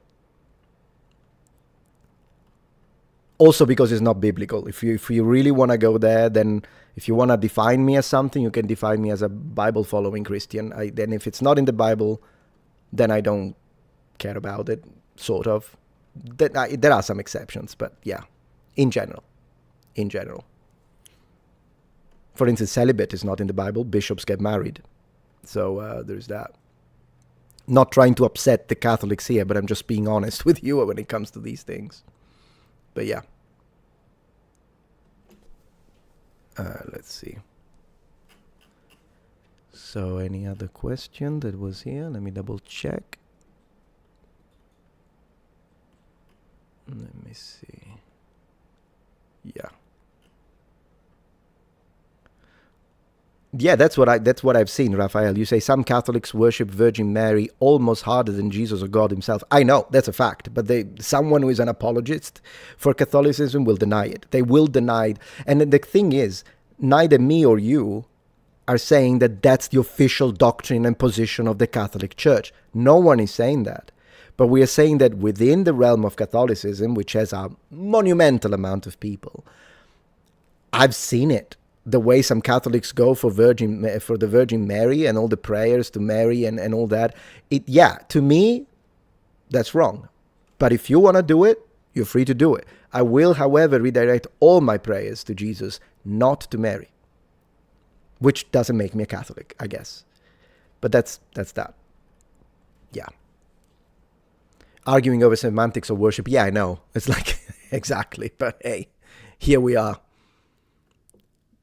Yeah, like venerate. Thank you. Exactly. Maybe that would be the best. Sure, I can accept that. Argumentation, absolutely. Thank you, Emerald Crusade. Off topic and unpopular opinion, I think Heath Ledger's portrayal of the Joker in Dark Knight is not good acting, in my opinion. He was trying too hard. He wasn't convincing him enough. I haven't watched it, so I'm sorry I can't. By the way, thank you very much for being here. You're a great supporter of the channel. Emerald, good to see you. Good to see you. I don't know, though. Maybe someone else will. Yeah, you got 5 comments underneath, so people are discussing. I appreciate that because unfortunately I can't really add a comment on that since I haven't watched it. Apologize for that. Yeah. And there is that. Let me see.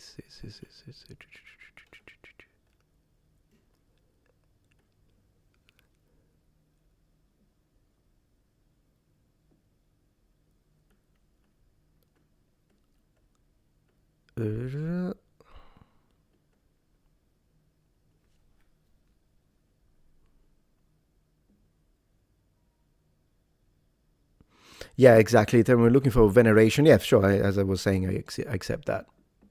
Sure.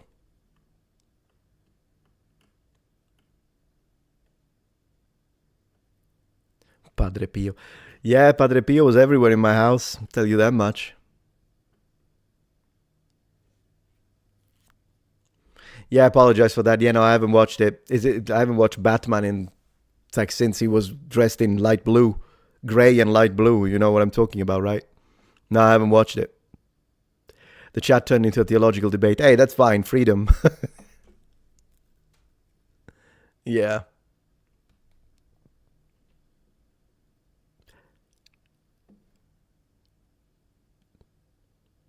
Thank you, Emerald. Do you believe in theistic evolution, God-guided evolution? I believe a majority of Christians in Western countries believe it in it. Yeah, no, as I was saying earlier on in the stream, I'm an old Earth creationist that overlaps with some theistic evolution. I'm not 100% in agreement with all tenets of theistic evolution, but I'm very open to it, yes. I'm definitely not a young Earth creationist, if that was the idea. And by the way, talking about how things are different, within Catholicism alone, you find young Earth creationists, old Earth creationists, and theistic evolutionists, all the way up into the high ends of the cardinals. This is how much of a broad discussion it is. Yeah. Thank you for the question, Emerald.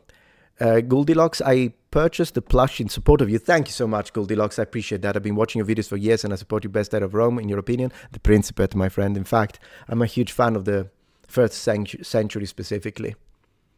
But thank you. Metatron's response about Dark Knight is more offensive. I understand that. Apologies. Apologies.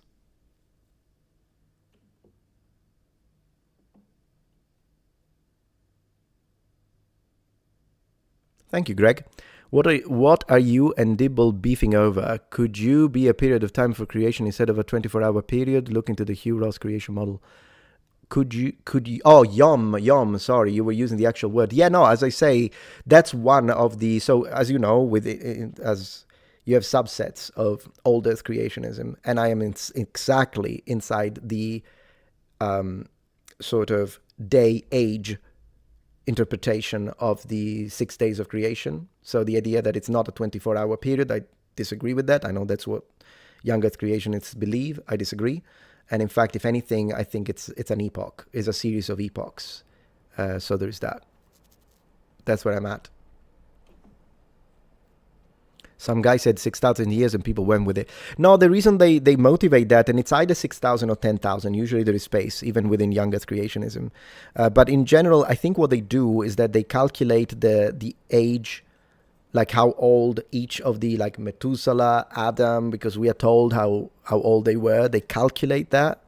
And so they go back into Genesis 1:1. Then they have the 7 days of creation. And altogether, they go between 6,000 and 10,000. To me, it's a wrong interpretation. I strongly disagree with young Earth creationism. Yeah, off topic. Thank you, Raphael. And maybe an unanswerable question, but how well equipped was the average infantryman in the High Middle Ages? Average, it depends on, yeah, it's difficult because it depends on the, if you want to do an average, probably most, a padded jack, a helmet if they could afford it, and a bill or a spear, if it's a billman, for instance. It depends on the type of soldier we're talking about. If they were getting better, then and they could afford mail, they would put it on. They would buy it, but a lot couldn't.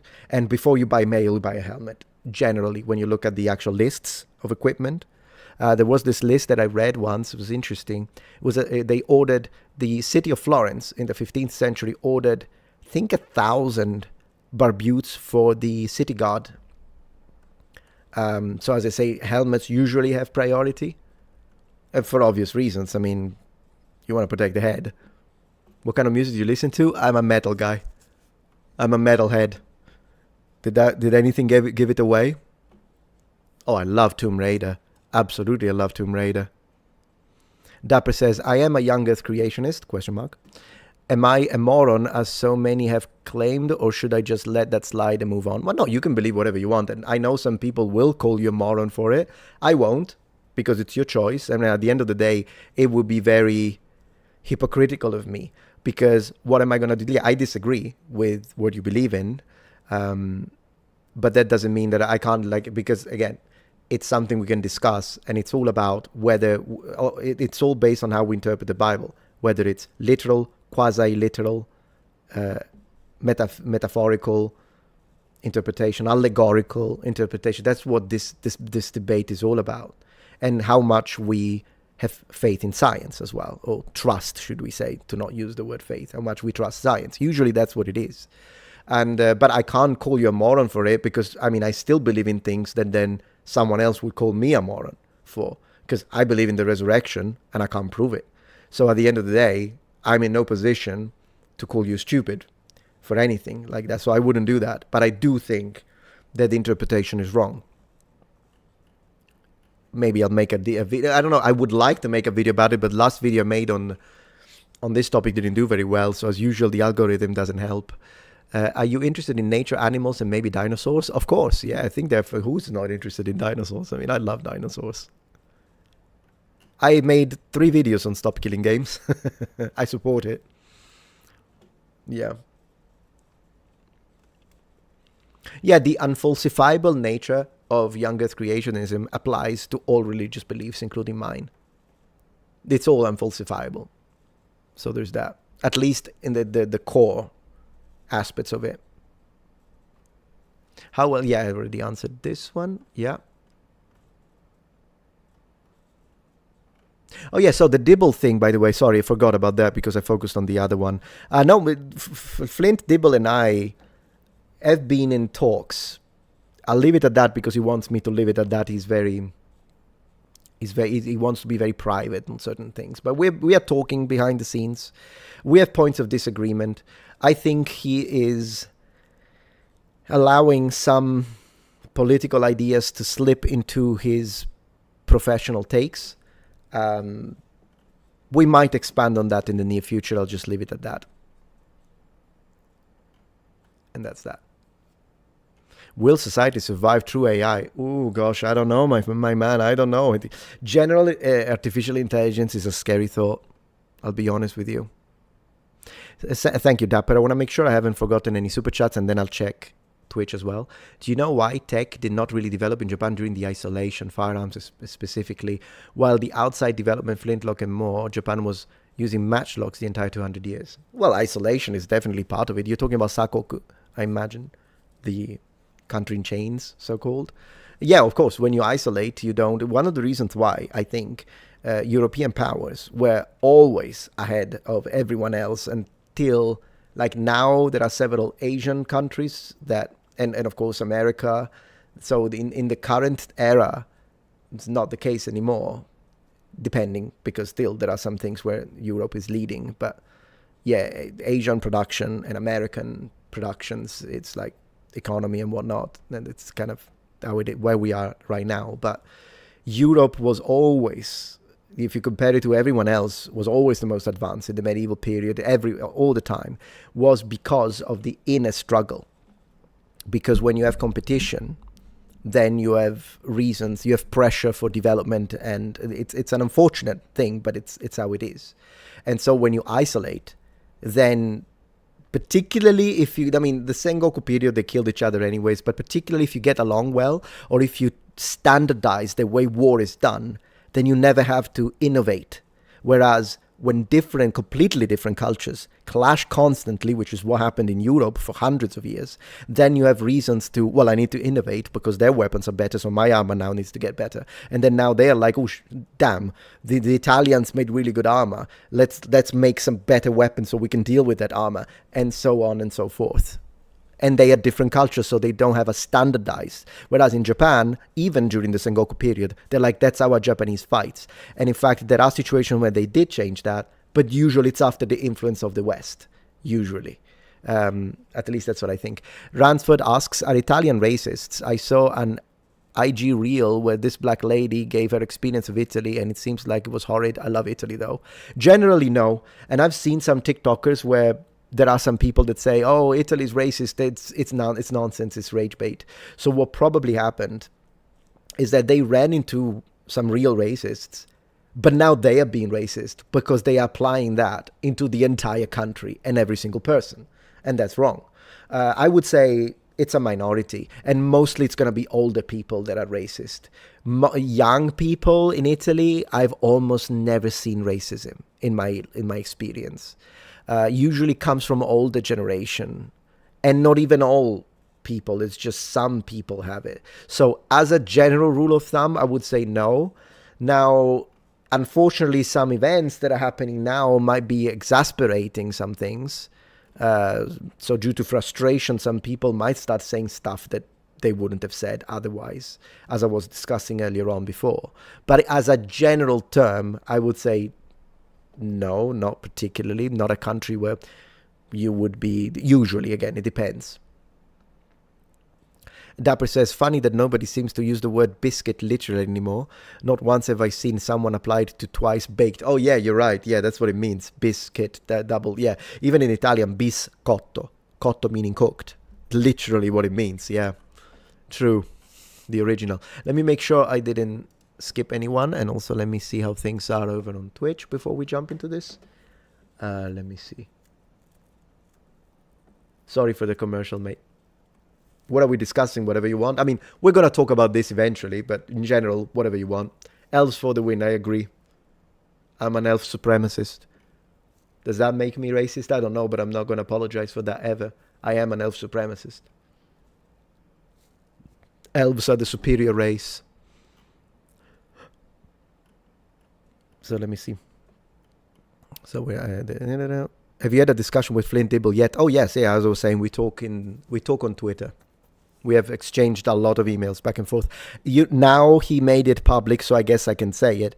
Now he made it public about the return of his cancer, but I knew it before he went public with it. But he asked me not to say it, so I didn't say anything. The only reason why I'm speaking now is because I saw that he's saying it again publicly, so I guess he doesn't care about keeping it a secret anymore. But I, out of respect, kept it a secret because of that. And of course, I wish him all recovery. I got Sega Aegis on the Saturn this week. Ooh, what's that? What's Aegis? Is it a game? I have a Sega Saturn myself. I feel that orthodoxy is not mentioned much in the West, despite it starting to become more popular in the West. Yeah, honestly, I've never met it. I don't know anything about Orthodox Christians. I don't know much. I've seen some pictures, but that's about it. Never met one. I mean, in chat, yes, but in real life, I've never met them. But then again, brought up in Italy. I don't know how many Orthodox Christians are in Italy, to be honest. Most are Catholics.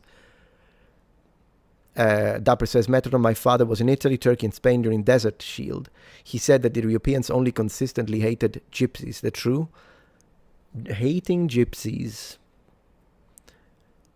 I don't know, to be honest. Maybe some people do, but have I ever run? So, gypsies, hating gypsies. Yeah, I mean, maybe sometimes it happens, but I don't really know because I don't know how many gypsies did I meet in my life. Sometimes they're like in front of churches sometimes. Usually you just give them coins. I don't know. Do you have ties to the mafia? No, and if I did, I would still say no. Humans are superior, elves are inferior. I strongly disagree, Ray. But it's fine.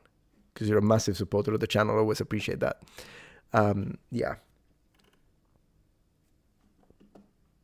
What's the difference between Orthodox and Catholic? Oh, goodness gracious. What's not the difference between the two?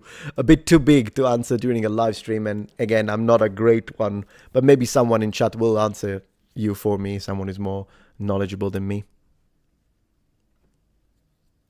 What's one historical myth that you want to debunk once and for all? Well, once and for all, there are plenty that are more important, but there is one that I want to tackle, and it's this one, my friends. This one. It's going to get crazy, so I'm going to jump right into it.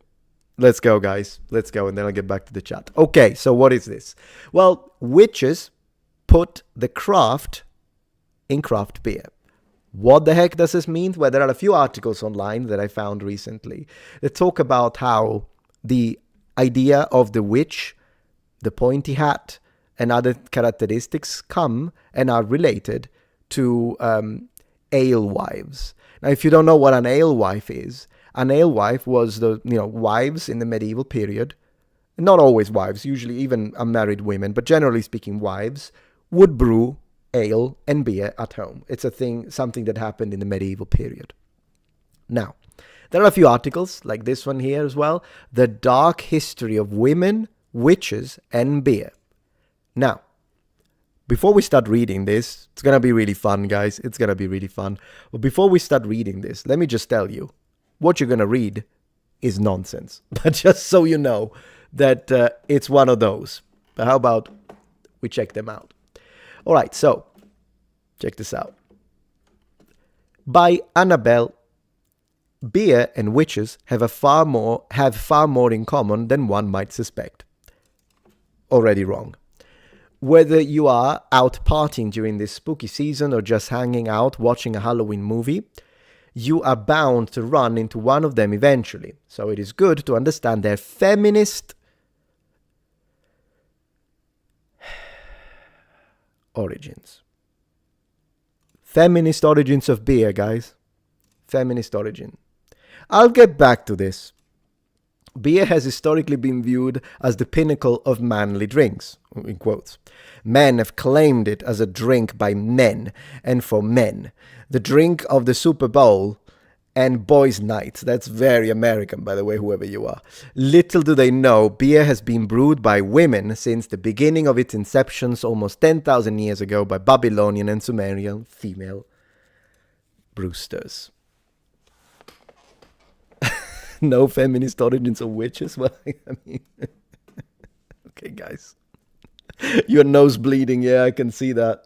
I can see why. All right, let me address this very quickly. So the overall idea of these first two paragraphs before we continue is that beer brewing was done by women before men took it away from them.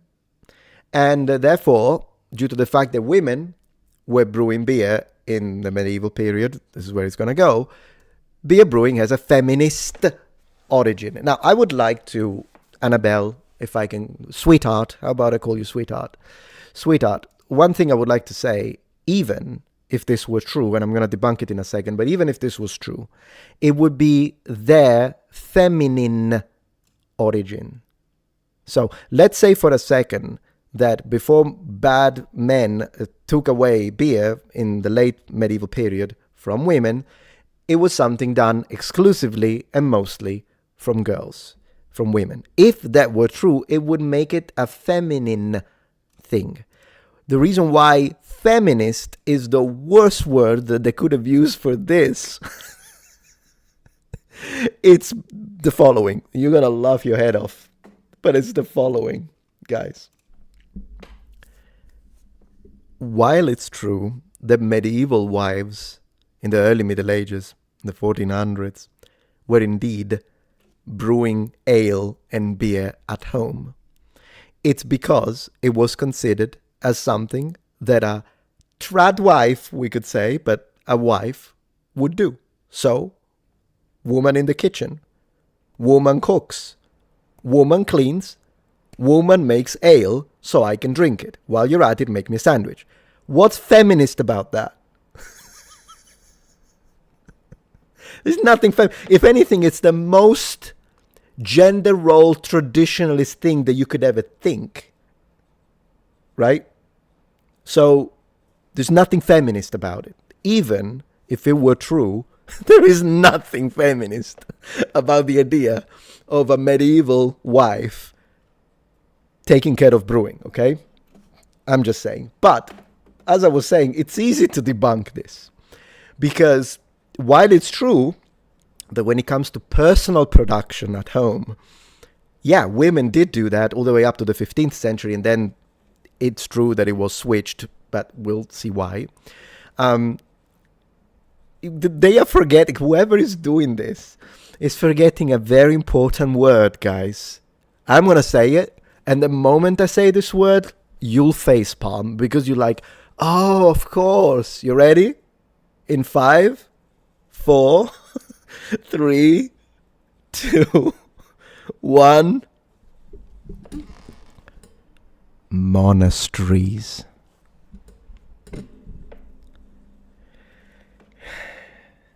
GG, well played. What can I say? Monasteries, guys.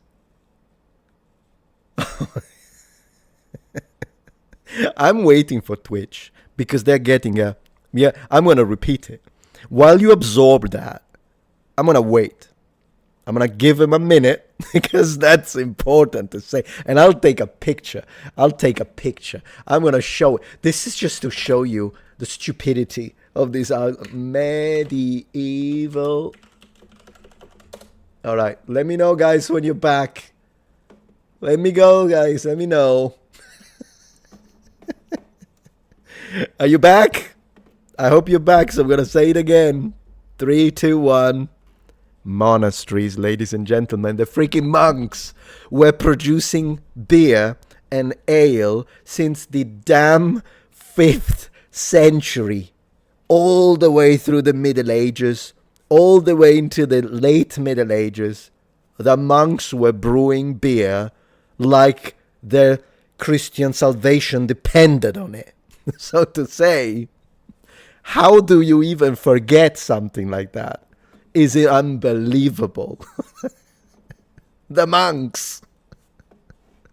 Thank you, Ray. We should bring that tradition back. Instead of telling them to make me a sandwich, we should tell them to make me a sandwich and brew me some beer. Or ale, I guess. Or ale. Oh, yeah, no, I know. I'm aware of that, Emerald. And we spoke about it a little bit. It is a shame. It is a shame. But I'm going to go into the details of this, guys. I'm going to go into the details of this. We're going to destroy this this article. Make it stop. Yeah, I know, my friend. I know, my friend. But let's continue. Because this is nothing. If you think, oh, come on, this is so obvious. No, you've seen nothing. Let's go. When humanity largely functioned as hunter-gatherers or early agrarian societies, the work was primarily divided between men and women. Yes, women were expected to do most of the food and drink preparation, including the early forms of beer, so feminist of them. The drinks had stood the test of time, and centuries later, men began to become concerned about the level of autonomy beer brewing offered women who chose to be brewers by trade. False. Here is the thing. I tell you, when it's about political pandering, they always start with a truth, they move into half-truth, and they end with a lie. It's always the same pattern. So yes, what they were saying here is true. Then you have the half-truth because they're forgetting the monasteries, and then they go into the lie. There is a reason as to why, in the late 15th century, the production of beer moved not necessarily into the hands of men, in the sense that, they wanted to, women were becoming too independent. What, in the freaking Middle Ages? Dependent? No, it's not that. There is a reason. I'll tell you. Got some notes here on the side. There are some specific reasons. It has to do with guilds, because it became something that could be profited of. And so, of course, there was some taxation and some production. So, but when it comes, because, of course, do remember that when we are talking about the Middle Ages and women brewing beer and ale, first they did it for the family. But in rural societies, particularly in rural areas, before it became something that had to do with guilds and the cities, in the rural areas, you produced the ale, but because you produced a lot, then what that did is that you had extra. So what do? You sell it, right? Particularly if you go to, say, a local festival, which they did have a lot in the Middle Ages, you could sell it and make a little profit off of it. But it was never, when it comes to that kind of production, it wasn't like a massive industrial production. And when it did become industrial, particularly after the introduction of hop, which helped with the preservation, after that happened, then it's not that men took it away from women to control them, is that it became controlled by the authorities.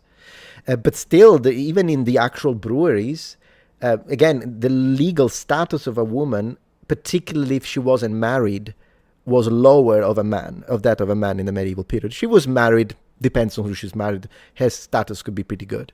But when it comes to like that kind of situation where guilds needed to be involved and the authorities wanted to have their own, there was like a kind of standardization of it, then yes, then at that point, because of the legal status of men, then it was easier that a guy would own an actual brewery, but inside the brewery you could still have women, so they don't even know their history, by the way. But it's not a matter of, because of control. It has nothing to do with that. But anyways, let's continue. Let me see. Yeah. As beer began to become more profitable in Europe and early American colonies, women were able to garner independence from it, independence that threatened the sexist foundation men had built. No comment. As a result, female beer brewers were demonized, here we go, here it is, guys, by the societies they lived in.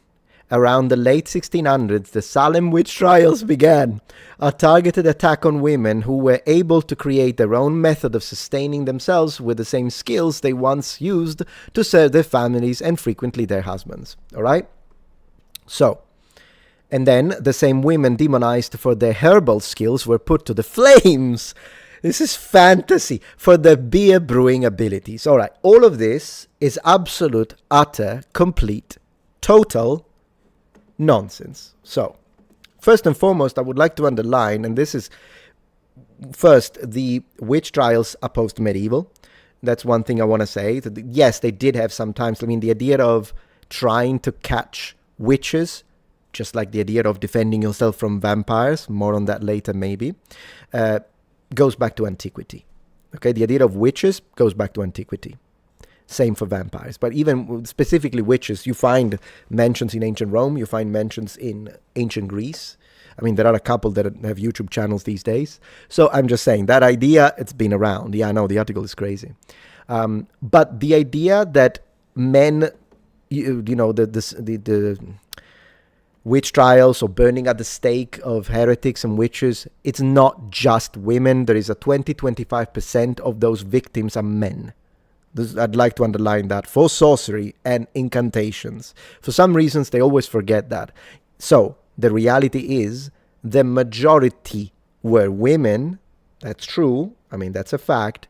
But 25% is not a small amount, and those were men. And they were burnt at the stake, condemned, beheaded. Kind of depends on the situation. Sometimes they are like buried with a stone on top of them. Like, there are situations, 25%, and this is corroborated by medieval and early modern court ledgers. So it's data available when it comes to that, which kind of defeats this men versus women dichotomy that is too simplistic as a position.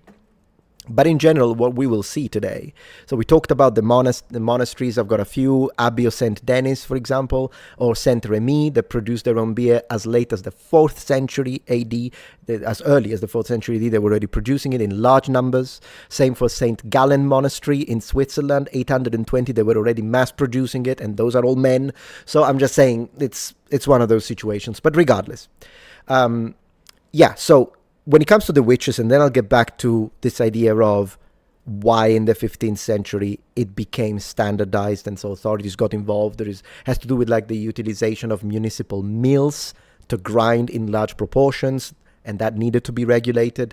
That's why men got involved. It's not a matter of sexism. But regardless, I do want to talk about this. They were burnt at the stake. There is zero evidence, and I looked. Zero evidence when it comes to women that were burnt at the stake as witches because they were brewing beer. Nothing. Zero. Completely made up. I'll tell you more about it. Many of the men, particularly the ones in leadership, were threatened by female independents, typical female independents in the late 13th century, and declared these women witches regardless of any malicious intent or actual magical abilities. Yeah, okay, as I say, half-truth. I don't believe that the women and men that were burnt at the stake, mostly after the Middle Ages, actually had magical abilities. We can agree on that. And when it comes to malicious intent, unfortunately, I'm sure that some people were innocent, and many people possibly were innocent. Maybe some were criminals, who knows? But I'm saying some perhaps were. Plenty would have been innocent. It's a tragedy. I agree with that. Female independence in the medieval period is non-existent, and in fact, it's a bit of a problem, because if you, Anne, are fighting for feminism, then get your facts straight, because you have to decide. Either you do have feminine and female independence in the Middle Ages, which means, well, then they're not oppressed, they're independent. Or they are oppressed, so you can't say that there is female independence. It's one of the two. They're mutually exclusive, right? A surprising number of symbols we associate with witches today come from this time period, and a negative light casts on entrepreneur women who were just trying to create an independent life for themselves. And then she's going to talk about the cauldron, the freaking cauldron. This is all false. Who writes these articles? This is all false. So I don't even know where to step Where to start? I read step because I saw it in there. I don't even know where to start, guys. There is a lot. There is a lot to talk about here. All right, let me see. I've got some stuff. So, first and foremost, let's begin with the pointy hat, shall we? Does she mention the pointy hat? Let me see. Hat. Oh yeah. No, the threat. There we go. Hats. There we go. So, female brewers also wore tall pointed hats. False. No. Zero. I've looked into it. I looked at manuals from the 1430s, 1475, 1512, 1577. I looked at all the different images. Zero. Nothing. The only pointy hats that you can find that are associated with a negative, usually negative interpretation of the masses in some countries in medieval Europe are those used by Jews. Full stop. There is not a single image. In fact, I'll tell you what medieval imagery and illuminations, how they represent witches. There isn't a single one. I think the first one is from the late 18th century and early 19th century. Then that's when we get the pointy hat. This is complete, utter fabrication. The way witches are described and drawn in medieval art is either completely naked, half naked, or wearing common peasant clothing, and that's it. Full stop. There is no such a thing as a special hat, nor was there a special hat worn by female brewers.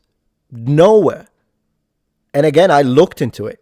Neither with the witches in the medieval period, nor with female brewers specifically. Nowhere. I'll read the super chats in a minute. Let's continue. So that they can get easily spotted in the markets. Complete nonsense. Much like the spooky fictional witches of today. Had nothing to do with it. Many also had cats. Even this thing with the cats. If anything, cats were seen positively in the medieval period. I know you're thinking of Pope Gregory. I'll make a different video on that. That's also a myth, but regardless. Cats were seen as positive in the medieval period because a lot of farms needed cats to protect from rats. And not only farms did that, but also breweries. So, were there cats? Cats were a common pet in the Middle Ages, but it was not associated with black magic. If anything, you know what animals were associated with black magic by the Catholic Church, the Curia, and in general Christendom? Goats, dogs. Let me think if there is anything else. Definitely dogs. Anything else? Let me see. Bulls as well, but mostly goats. The goat is the demonic animal. And even though it is, farmers still had goats for the cheese and the milk. It's not like twist their head. No, they still had them. But if you look, poor goats, exactly. So, yeah, the goat, the ram, the goat, the dog. And I'm not making it up. Like, I'm looking at the actual iconography or like the way they are described by actual medieval writers. Never a mention of a cat. Never a mention of a cat. So, another nonsense. But please continue. Anyways, for example, at the time of the witch trials, so post-medieval, beers were often brewed in large cauldron-like pots, that's correct, that bubbled with the heat as they stirred. Sound familiar? You idiot. This would not be visible by the people in the streets. This is something that you would do in your house separately during the brewing process. But you wouldn't take the freaking cauldron, to the street markets. No, because we know how the ale was transported after being brewed, which was a long process, by the way, to where it was sold when you had extra, and it's either in wooden barrels or in pottery, like vases or amphorae, like they did in the Roman period, by the way. So no, there will be no cauldron to be seen with a woman doing this and people on the side, the medieval people on the side going, oh, you see, that's a witch, she's brewing a poison. Nothing. And if you look, and I swear, I probably spent too long looking at actual court documents from the medieval period and post-medieval when it comes to witches. They never mention The only thing they mention is either poison, but that's poison. Like, oh yeah, this witch poisoned this individual, burner to the stake. That's one thing they say as an accusation. Or another one, the only time that I found a mention that had to do with a brewery was saying not that the witch was the brewer, but that a witch had tried to poison the ale in the brewery to kill the population. Full stop. Nothing. So let's have a look at some super chats and then we continue this absolute nonsense because, guys, it's and then I'll read the regular chats as well in a little bit. But I don't want to be disrespectful. I love your live streams, Meta. Thank you, David. You've seen nothing. Reagan says, really, a feminist intentionally misinterpreting history to fit their agenda that I would never have imagined. Yeah, I mean, this is really bad. This one is really bad. Why do you believe it? Oh my gosh, no, I disagree. For me, Jesus is better, Johnny. But Jupiter does have he's pretty cool to read about. I agree with that. And let me see if I didn't forget anyone. No, I think I read everything. Good. So let me look at the live chat as well. You've seen nothing, guys. I've got a lot of stuff here. I've got a lot. Old cartoons are guilty. Absolutely, yeah. But then again, old cartoons are based on late 18th century stuff. And yeah, the Victorians are the ones that are like, oh, the witch in the Middle Ages was wearing the thing and doing this. And if she doesn't mention the broom, I'll tell you about the broom as well. Women brewers, pointy hat. Sorry, no. Independent women brewers, pointy hat, Viking horse, Indian word. Yeah, absolutely. Yeah. So, yeah, of course. And dogs, even though they are associated, they're still loved. I mean, lots of people had dogs for hunting, as you say, for pets. But I'm saying if you really want to look at, but what is an animal that is connected with witchcraft, then it's not going to be a cat until maybe in the early 1700s. The one I saw today as I was reviewing was from the 18th century. The 1800s. But I don't... Maybe there is something from the 1720s. It's just that... Yeah, I'll have to review that. So, yeah. Not sure about that one. But yeah, you ready to continue, guys? Let's go. Anyways. Many also had cats. Fine. Everyone had cats in the rural areas. Goodness gracious. Finally, they used broomstick. Oh, yeah, my gosh, I called it. Broomstick placed outside their doors to signify that they were open for business and had beer available to sell. Now, this is a maybe. I looked into it. It is possible that maybe in some areas, not everywhere in Europe, but it is possible that in some areas maybe they did this, but it's not documented, so it's speculative. It's possible, you could hang up a broom, but then again, a broom is associated with witchcraft. That is one of the few things that they get right. But it's not because a broom is associated with brewing. That has nothing to do with it. It's because a broom is something that most people had at home, and it was indeed, in the medieval period, associated with women. So, considering the fact that a lot of witches were women, not all of them as we discussed, but a lot of them were, is it really so strange to imagine that they would fly using an object that is normally associated in women in the mind of the medieval mind? But it's not the only one. In fact, the idea that witches fly with a broom becomes primary once again in the Victorian period and in modern imagination. But if you look at the way witches are represented in medieval iconography, sometimes they fly because they fly. They don't need an object, they just levitate. That's one way they're represented. Other times, you know what they ride? A freaking goat.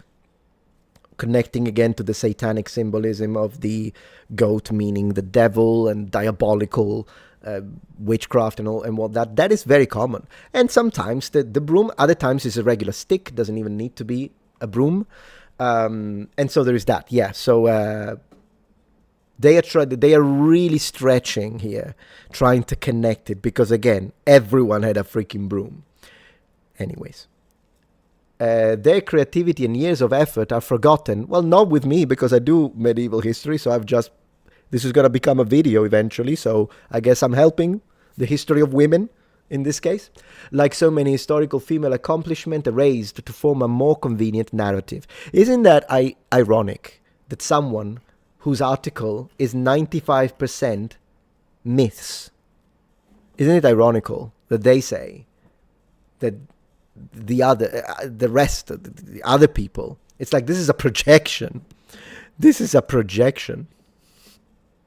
Anyways, so next time you see a witch on a late night joyride, or crack open a cold one with the boys, remember the pointy-heighted beer brewing, cat taming women that never existed of the war on witches. Without them, we'd have a very different Halloween and far fewer craft beer connoisseurs. Now, wouldn't it be better to ditch the nonsense, do proper research, and then tell the history of the women in the medieval period that were brewing in their houses for the family and for the local community? Isn't that better than pushing this absolute, complete, total, utter nonsense? I mean, I don't know. Is it just me?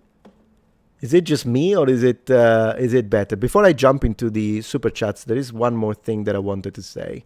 1 second about this. So, let me see. I told you about the cauldron. Let me see. Oh, yes. There is one thing I wanted to say about. Let me see, because I did put. One moment.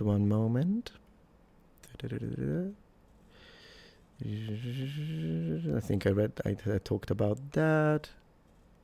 Yeah, there we go. So as I was saying, that's one thing I did write down in my comments and I forgot to say. The cat protecting grain, if you really want to take the cat and say, what type of person in the medieval mind is the cat associated with? It wouldn't be brewers, it would be millers. And this is once again based on tales. Like if you read fairy tales, if you hear people mentioning cats in connection to what? Millers.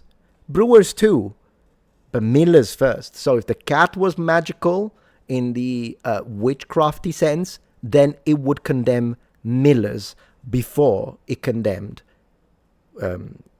brewers. So that's another one. Okay, let me see. And the other thing I wanted to say, yes, so here's the thing that I wanted to say about this. Let me see. Yes, so the real difference between the 13th century, 12th century, 14th century, and then finally the jump into the 15th century, as I was saying, is mass production. And one thing that I did write here in my notes that I wanted to share with you is the fact that basically the difference is that we went, when it comes to brewing, from small scale to large scale production, which involved the local authorities. And that's the reason why this happened. So craft organizations, which basically are medieval guilds, got involved also because the real reason why that happened has nothing to do with sexism, it's taxes. Have you ever seen the way medieval lieges and noblemen and sort of proprietors, people that owned land, they tax everything. You pick up snails, there is a tax for it. You fish in the pond and it belongs to your lord, there is a tax for it. For the fish that you sell it, there is a tax. You go into the grove, into the woods, and you get some, not poaching, but I'm saying legally, you get a couple of deers, there is a tax for it. There is a tax for literally, even frogs, they had a tax for frogs. If you pick up the frogs, you cook them, and you sell it, there is a tax for it.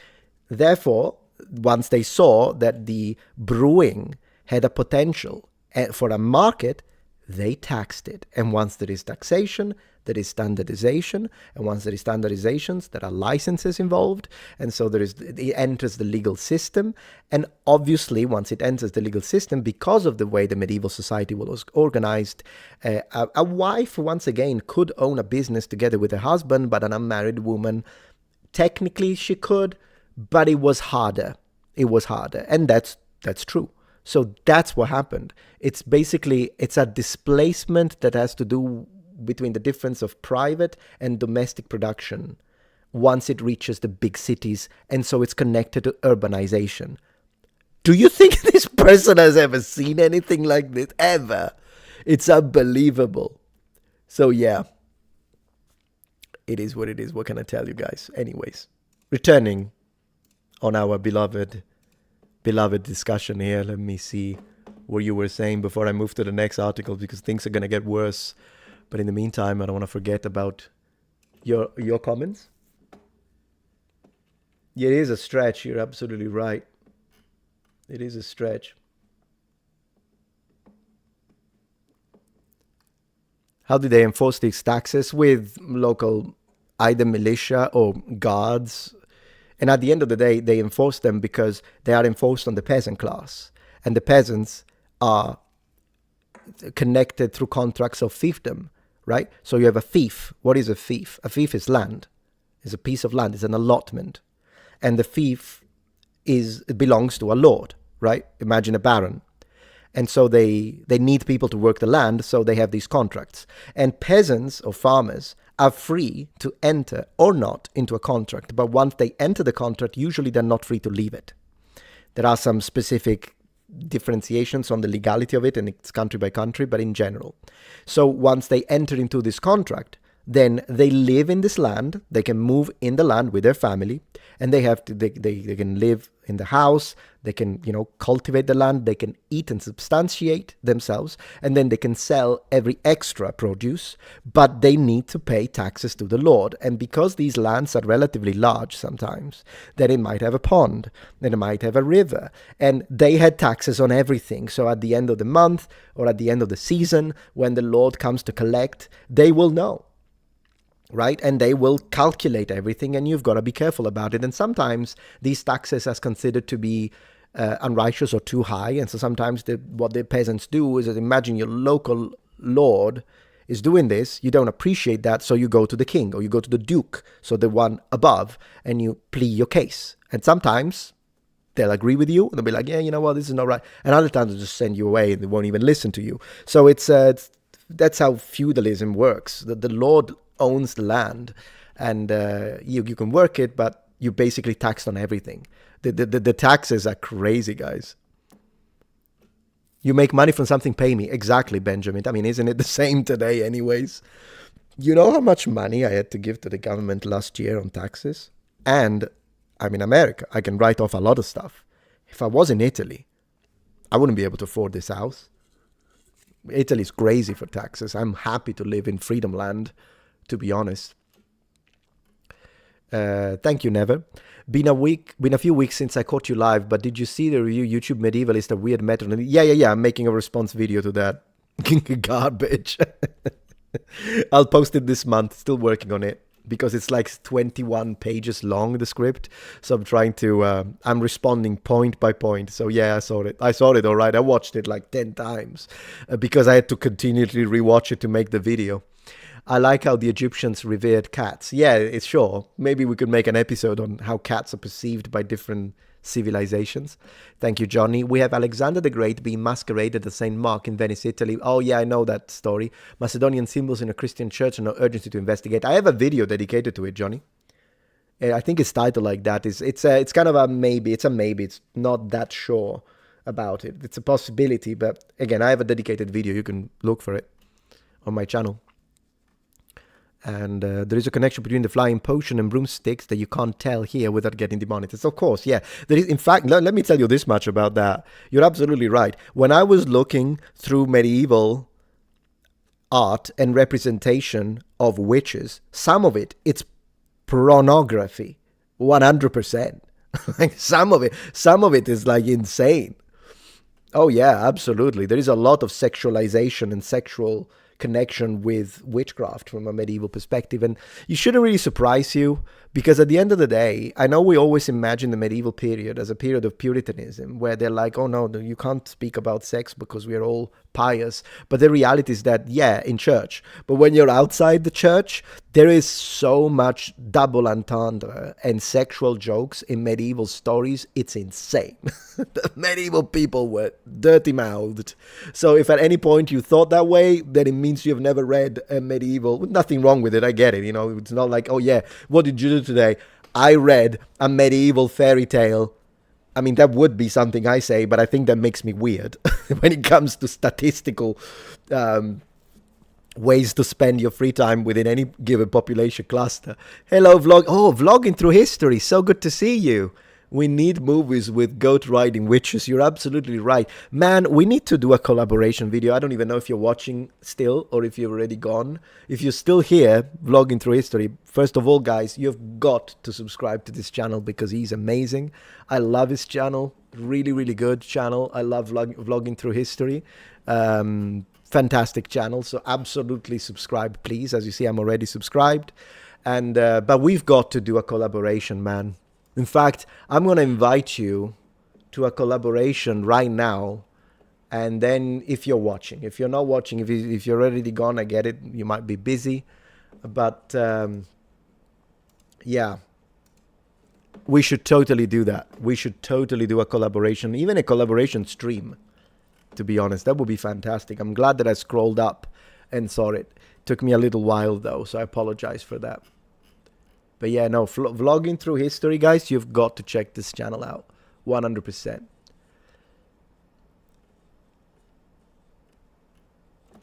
Let me see if I forgot anything. Oh, there we go. I'm still here. Yeah, let's do a stream sometime. You know what? We should do a stream because I've meant to tell you, but I haven't had time to read because I wanted to send you some overall ideas, but I was thinking that maybe a stream that we could do together one of these days, whenever you're free, could be a stream when we discuss the dangers of AI run history channel, because I watched a few and I can prepare a couple of specimens that we can react together towards that are really, really bad. And I'm talking the image is AI, the thumbnail images are AI, film videos are AI, script is AI, everything is AI, the voice is AI, and they are really, really bad. And so I think perfect idea. Yeah, exactly. So maybe we could take a couple of specimens. I could show you a couple of really bad, not the entire video, but I could tell you, hey, let's watch the next minute and let's see what your reaction is to this. I could prepare it first. And then after we react to a few of these, which will be absolutely hilarious because you're going to facepalm. You're going to facepalm. We're going to see who's facepalms the most. Then after we do that, then we could discuss in general about what we could do. Because I think there are some AI channels, they are slop, but they get a lot of views. Thank you, David Lopez, for subscribing to Vlogging Through Histories. I appreciate that. The guy is really, really cool creator. Yeah, so that's what I'm saying. Like, they get a lot of views. They get like 400,000 subs, 1.3 million views per upload. Are you joking? How are people even watching these? So I'd like to kind of discuss, if you want to prepare a little bit on that, the idea, you could do that. And I think that would be a fantastic, easy collaboration. I'll jot down a few talking points. I can send them over to you if you want through Twitter. And then one of these days when you're ready, we'll do that. It will be fantastic, I think. We could do a part 1 here. However you want to do it, it's fine. And then, yeah. But again, thank you so much for joining the stream. I really appreciate that. Absolutely, we're doing that. So yeah, guys, that's the. Let's continue with this discussion with the witches, because it's another reason. You know how I was mentioning that one of the counter arguments to the fact that both men and women brewed beer in history, and I was talking about the monasteries, is also because I have read. Now, I didn't double check this, so do take it with a pinch of salt, but it does make logical sense. However, logics alone is not enough. It would be nice to have some period source mentioning it, so we'll have to see. But I heard that one of the reasons why often in monasteries it was very common to produce ale and beer, it was because it would help them through fasting. So not only that they liked it, I mean, monks enjoyed a little drink. That's one thing. The other one is that they're busy. Ora et labora. So you want to keep busy, basically. So that gives them something to do. Great. The other thing is the possible profit, because depending, I mean, if they are Franciscans, no. But if it's a different type of monastery, they can still make money anyways and give it to the poor, make money, give it to the church. They don't have to use it on themselves. It depends on the type of monks they were talking about. But I heard that one of the possibilities is because you have to imagine that at least in the early and high medieval period, beer was considered in some cultures as food, liquid food. This changes in the late Middle Ages, and then it becomes more of a drink. But yeah, it was considered as food, and so it could help them sustain themselves while they were fasting. But I did not double check this one. I read it on a few PhD thesis, so I imagine this was peer reviewed, but they unfortunately they didn't put any bibliography to it. So once again, it makes sense logically. Is it actually backed by the sources? I'm not ready to go that far, but I will look into it. So anyways, yeah, so this was the nonsense article. Not the only one. The Dark History of Women, Witches and Beer. The history of women in brewing goes back millennia, where it was a respected profession. Once again, calling it a profession is a form of presentism, because while it does become a profession in the late medieval period, in the early medieval period, all the way back to, early Middle Ages, high Middle Ages, it wasn't a profession. It was part of the duties of a woman at home. Because I was explaining, they make porridge, okay? They're making porridge. They're making ale. They're cleaning the house. And that's it. Like, they do that because it's part of what a woman, or a wife, should I say, is expected to do within the culture of the 13th century in medieval Europe. It's not a profession, though, at least until we reach the late medieval period, where guilds get involved, as we discussed. Billions of people enjoy a nice beer in the evening to unwind. Yes, beer is the third most consumed beverage in the world after water and tea, and has been an essential part of the human diet for at least 7,000 years. Probably even longer than that. I don't know if this is true, if it's one in the top three. I mean, I don't believe anything that they sing, but this is big thing, so I would imagine. Okay, even for those of us who don't like the stuff, the history of beer is a curious thing to study, I agree. Particularly when you go into ancient Egypt. And honey. If we want to look at something that is fascinating in ancient Egypt, look up beer and honey. Especially since it is Women's History Month, and the history of beer making is primarily a history of women. Okay, I guess Big Thing as well is into the messages. A history of female brewers. Beer was originally... Why can they not say that the history of brewing also involves women, rather than saying primarily? Because if you go to primarily, then where do all the Catholic monks go? And it's not even just that. But then if we look at it's just one of those things anyways. I heard a weird noise. Did you hear it? I don't know if it was a smoke alarm. Let me double check. Yeah, there we go. Hello? Oh, yeah, I heard that as well. Was that a smoke alarm? We might want to check. I'll come downstairs. I'll check. I'll be there in a second. Okay, ciao. All right, guys. It sounded like a smoke alarm. I'm gonna go check that everything is okay. Yeah, it was a beep exactly, but I don't know if it was a smoke alarm. So I'll be right back. Be right back. Let's see.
Sorry about that.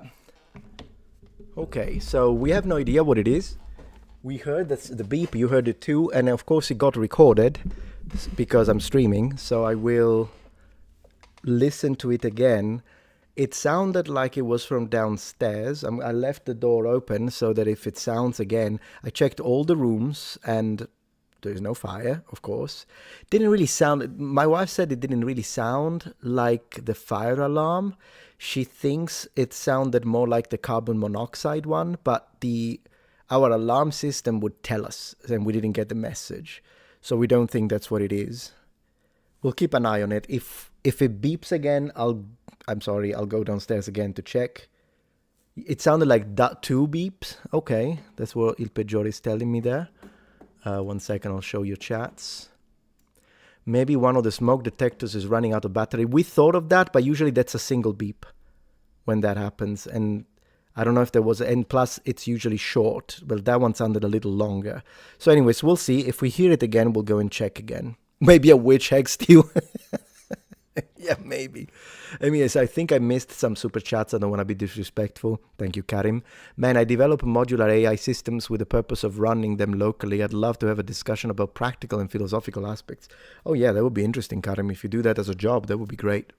Absolutely. Then you should totally join the live stream. I will let you know. Keep an eye on my community tab, the post section of the channel, because once we decide when we're going to do that live stream, I'll advertise it.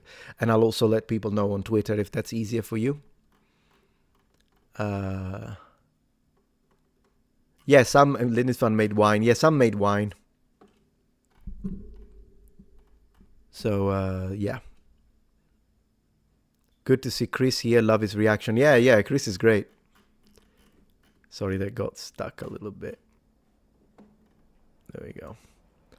So let me see if I forgot any super chat very quickly. So, okay. Taco Dinding and get Gavin Knight a soup sandwich. Oh, gosh. Thank you so much for the support, by the way, everyone. You've been very generous. And thank you, Anony Mouse, for subscribing with Prime on Twitch. I really appreciate that. Thank you.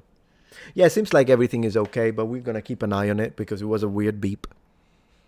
I am not sure what it would be because, I mean, all my tech is here with me. I do have a PlayStation downstairs and the TVs, some TVs, but that's nothing to do with it. Maybe one of the coffee machines, the automatic one. We'll check. Could be.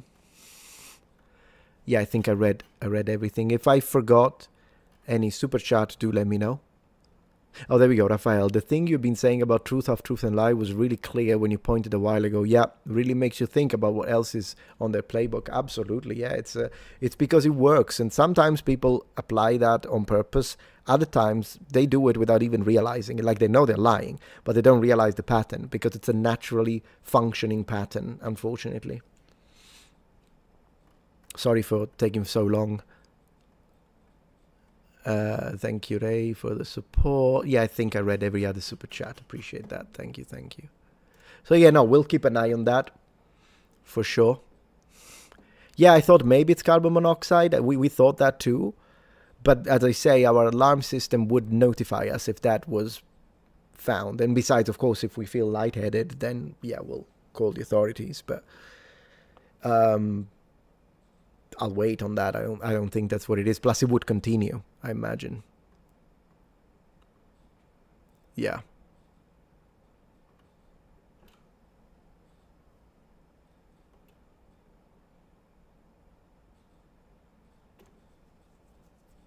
All right.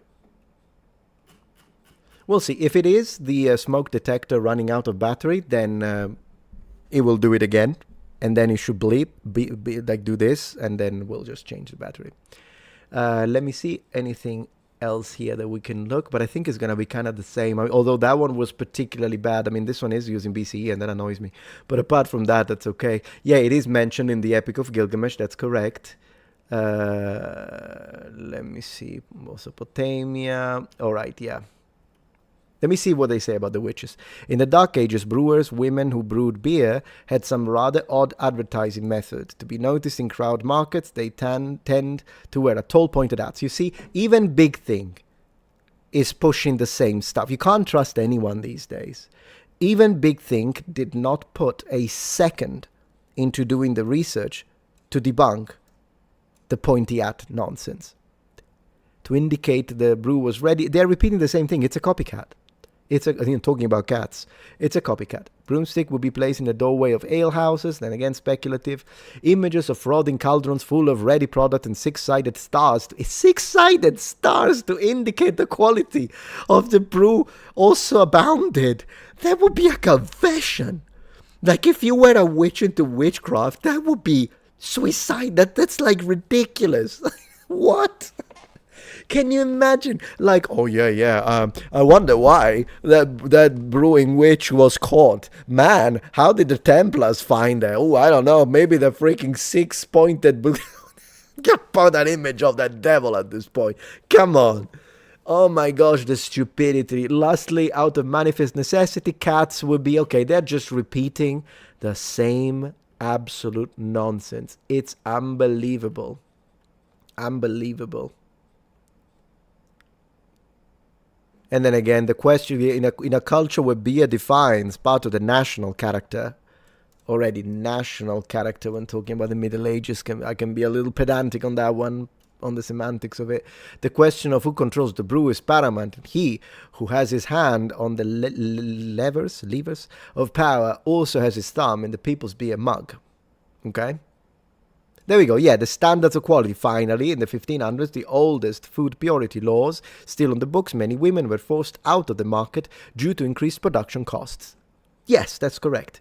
In a few hundred years, breweries were monopolized by men. But then again, see, that's what I mean. That's exactly what I mean. So, this is correct. Standardizer beer, we talked about it. This is correct that some women couldn't own it. But that doesn't mean that they were kicked out. They were still working. Up to the, I think, mid-13th century, 15% of the breweries of Strasbourg still had women in them working. They weren't kicked out because now it's only men that, no, men legally own them. But the women were still in it. They were still working there, some of the women. So that's again nonsense. I don't know what they're trying to prove. We know that there even a century later there were still women employed in the Oxford brewery. They weren't forced out. This is nonsense. And the women that were doing it before, they weren't brewing them in an entrepreneur sense. So it would also be dangerous to be a woman with extensive knowledge of how herbs and plants could mix well together to provide nourishment and healing to the drinker when the Inquisition were at the height across Europe, which once again is not in the medieval period. So there's that. Yeah, guys, it's a big thing, big nonsense. I want to see the conclusion. Which brings us to the women have had a long hand in brewing. With the poor quality of water before modern sun. Okay, they're going into the poor water. These women played a vital... You could boil it, by the way. You could boil... If you want to drink river... And by the way, why would it... Whatever. If you want to... You could boil it. Probably been doing it since the freaking Stone Age. Humanity healthy and nourished, okay? While the occupation has long since been taken over by men in the West, it remained a woman's job in parts of Latin America and Africa. As women begin to re-enter the brewing industry with fewer fears of being burnt as witches. Clown! What's the name? What's the name of the person who wrote this? What's the name of the clown? Did you put the name? Did you have the... Let me see. Politics and current affairs. Oh, okay. Scotty. This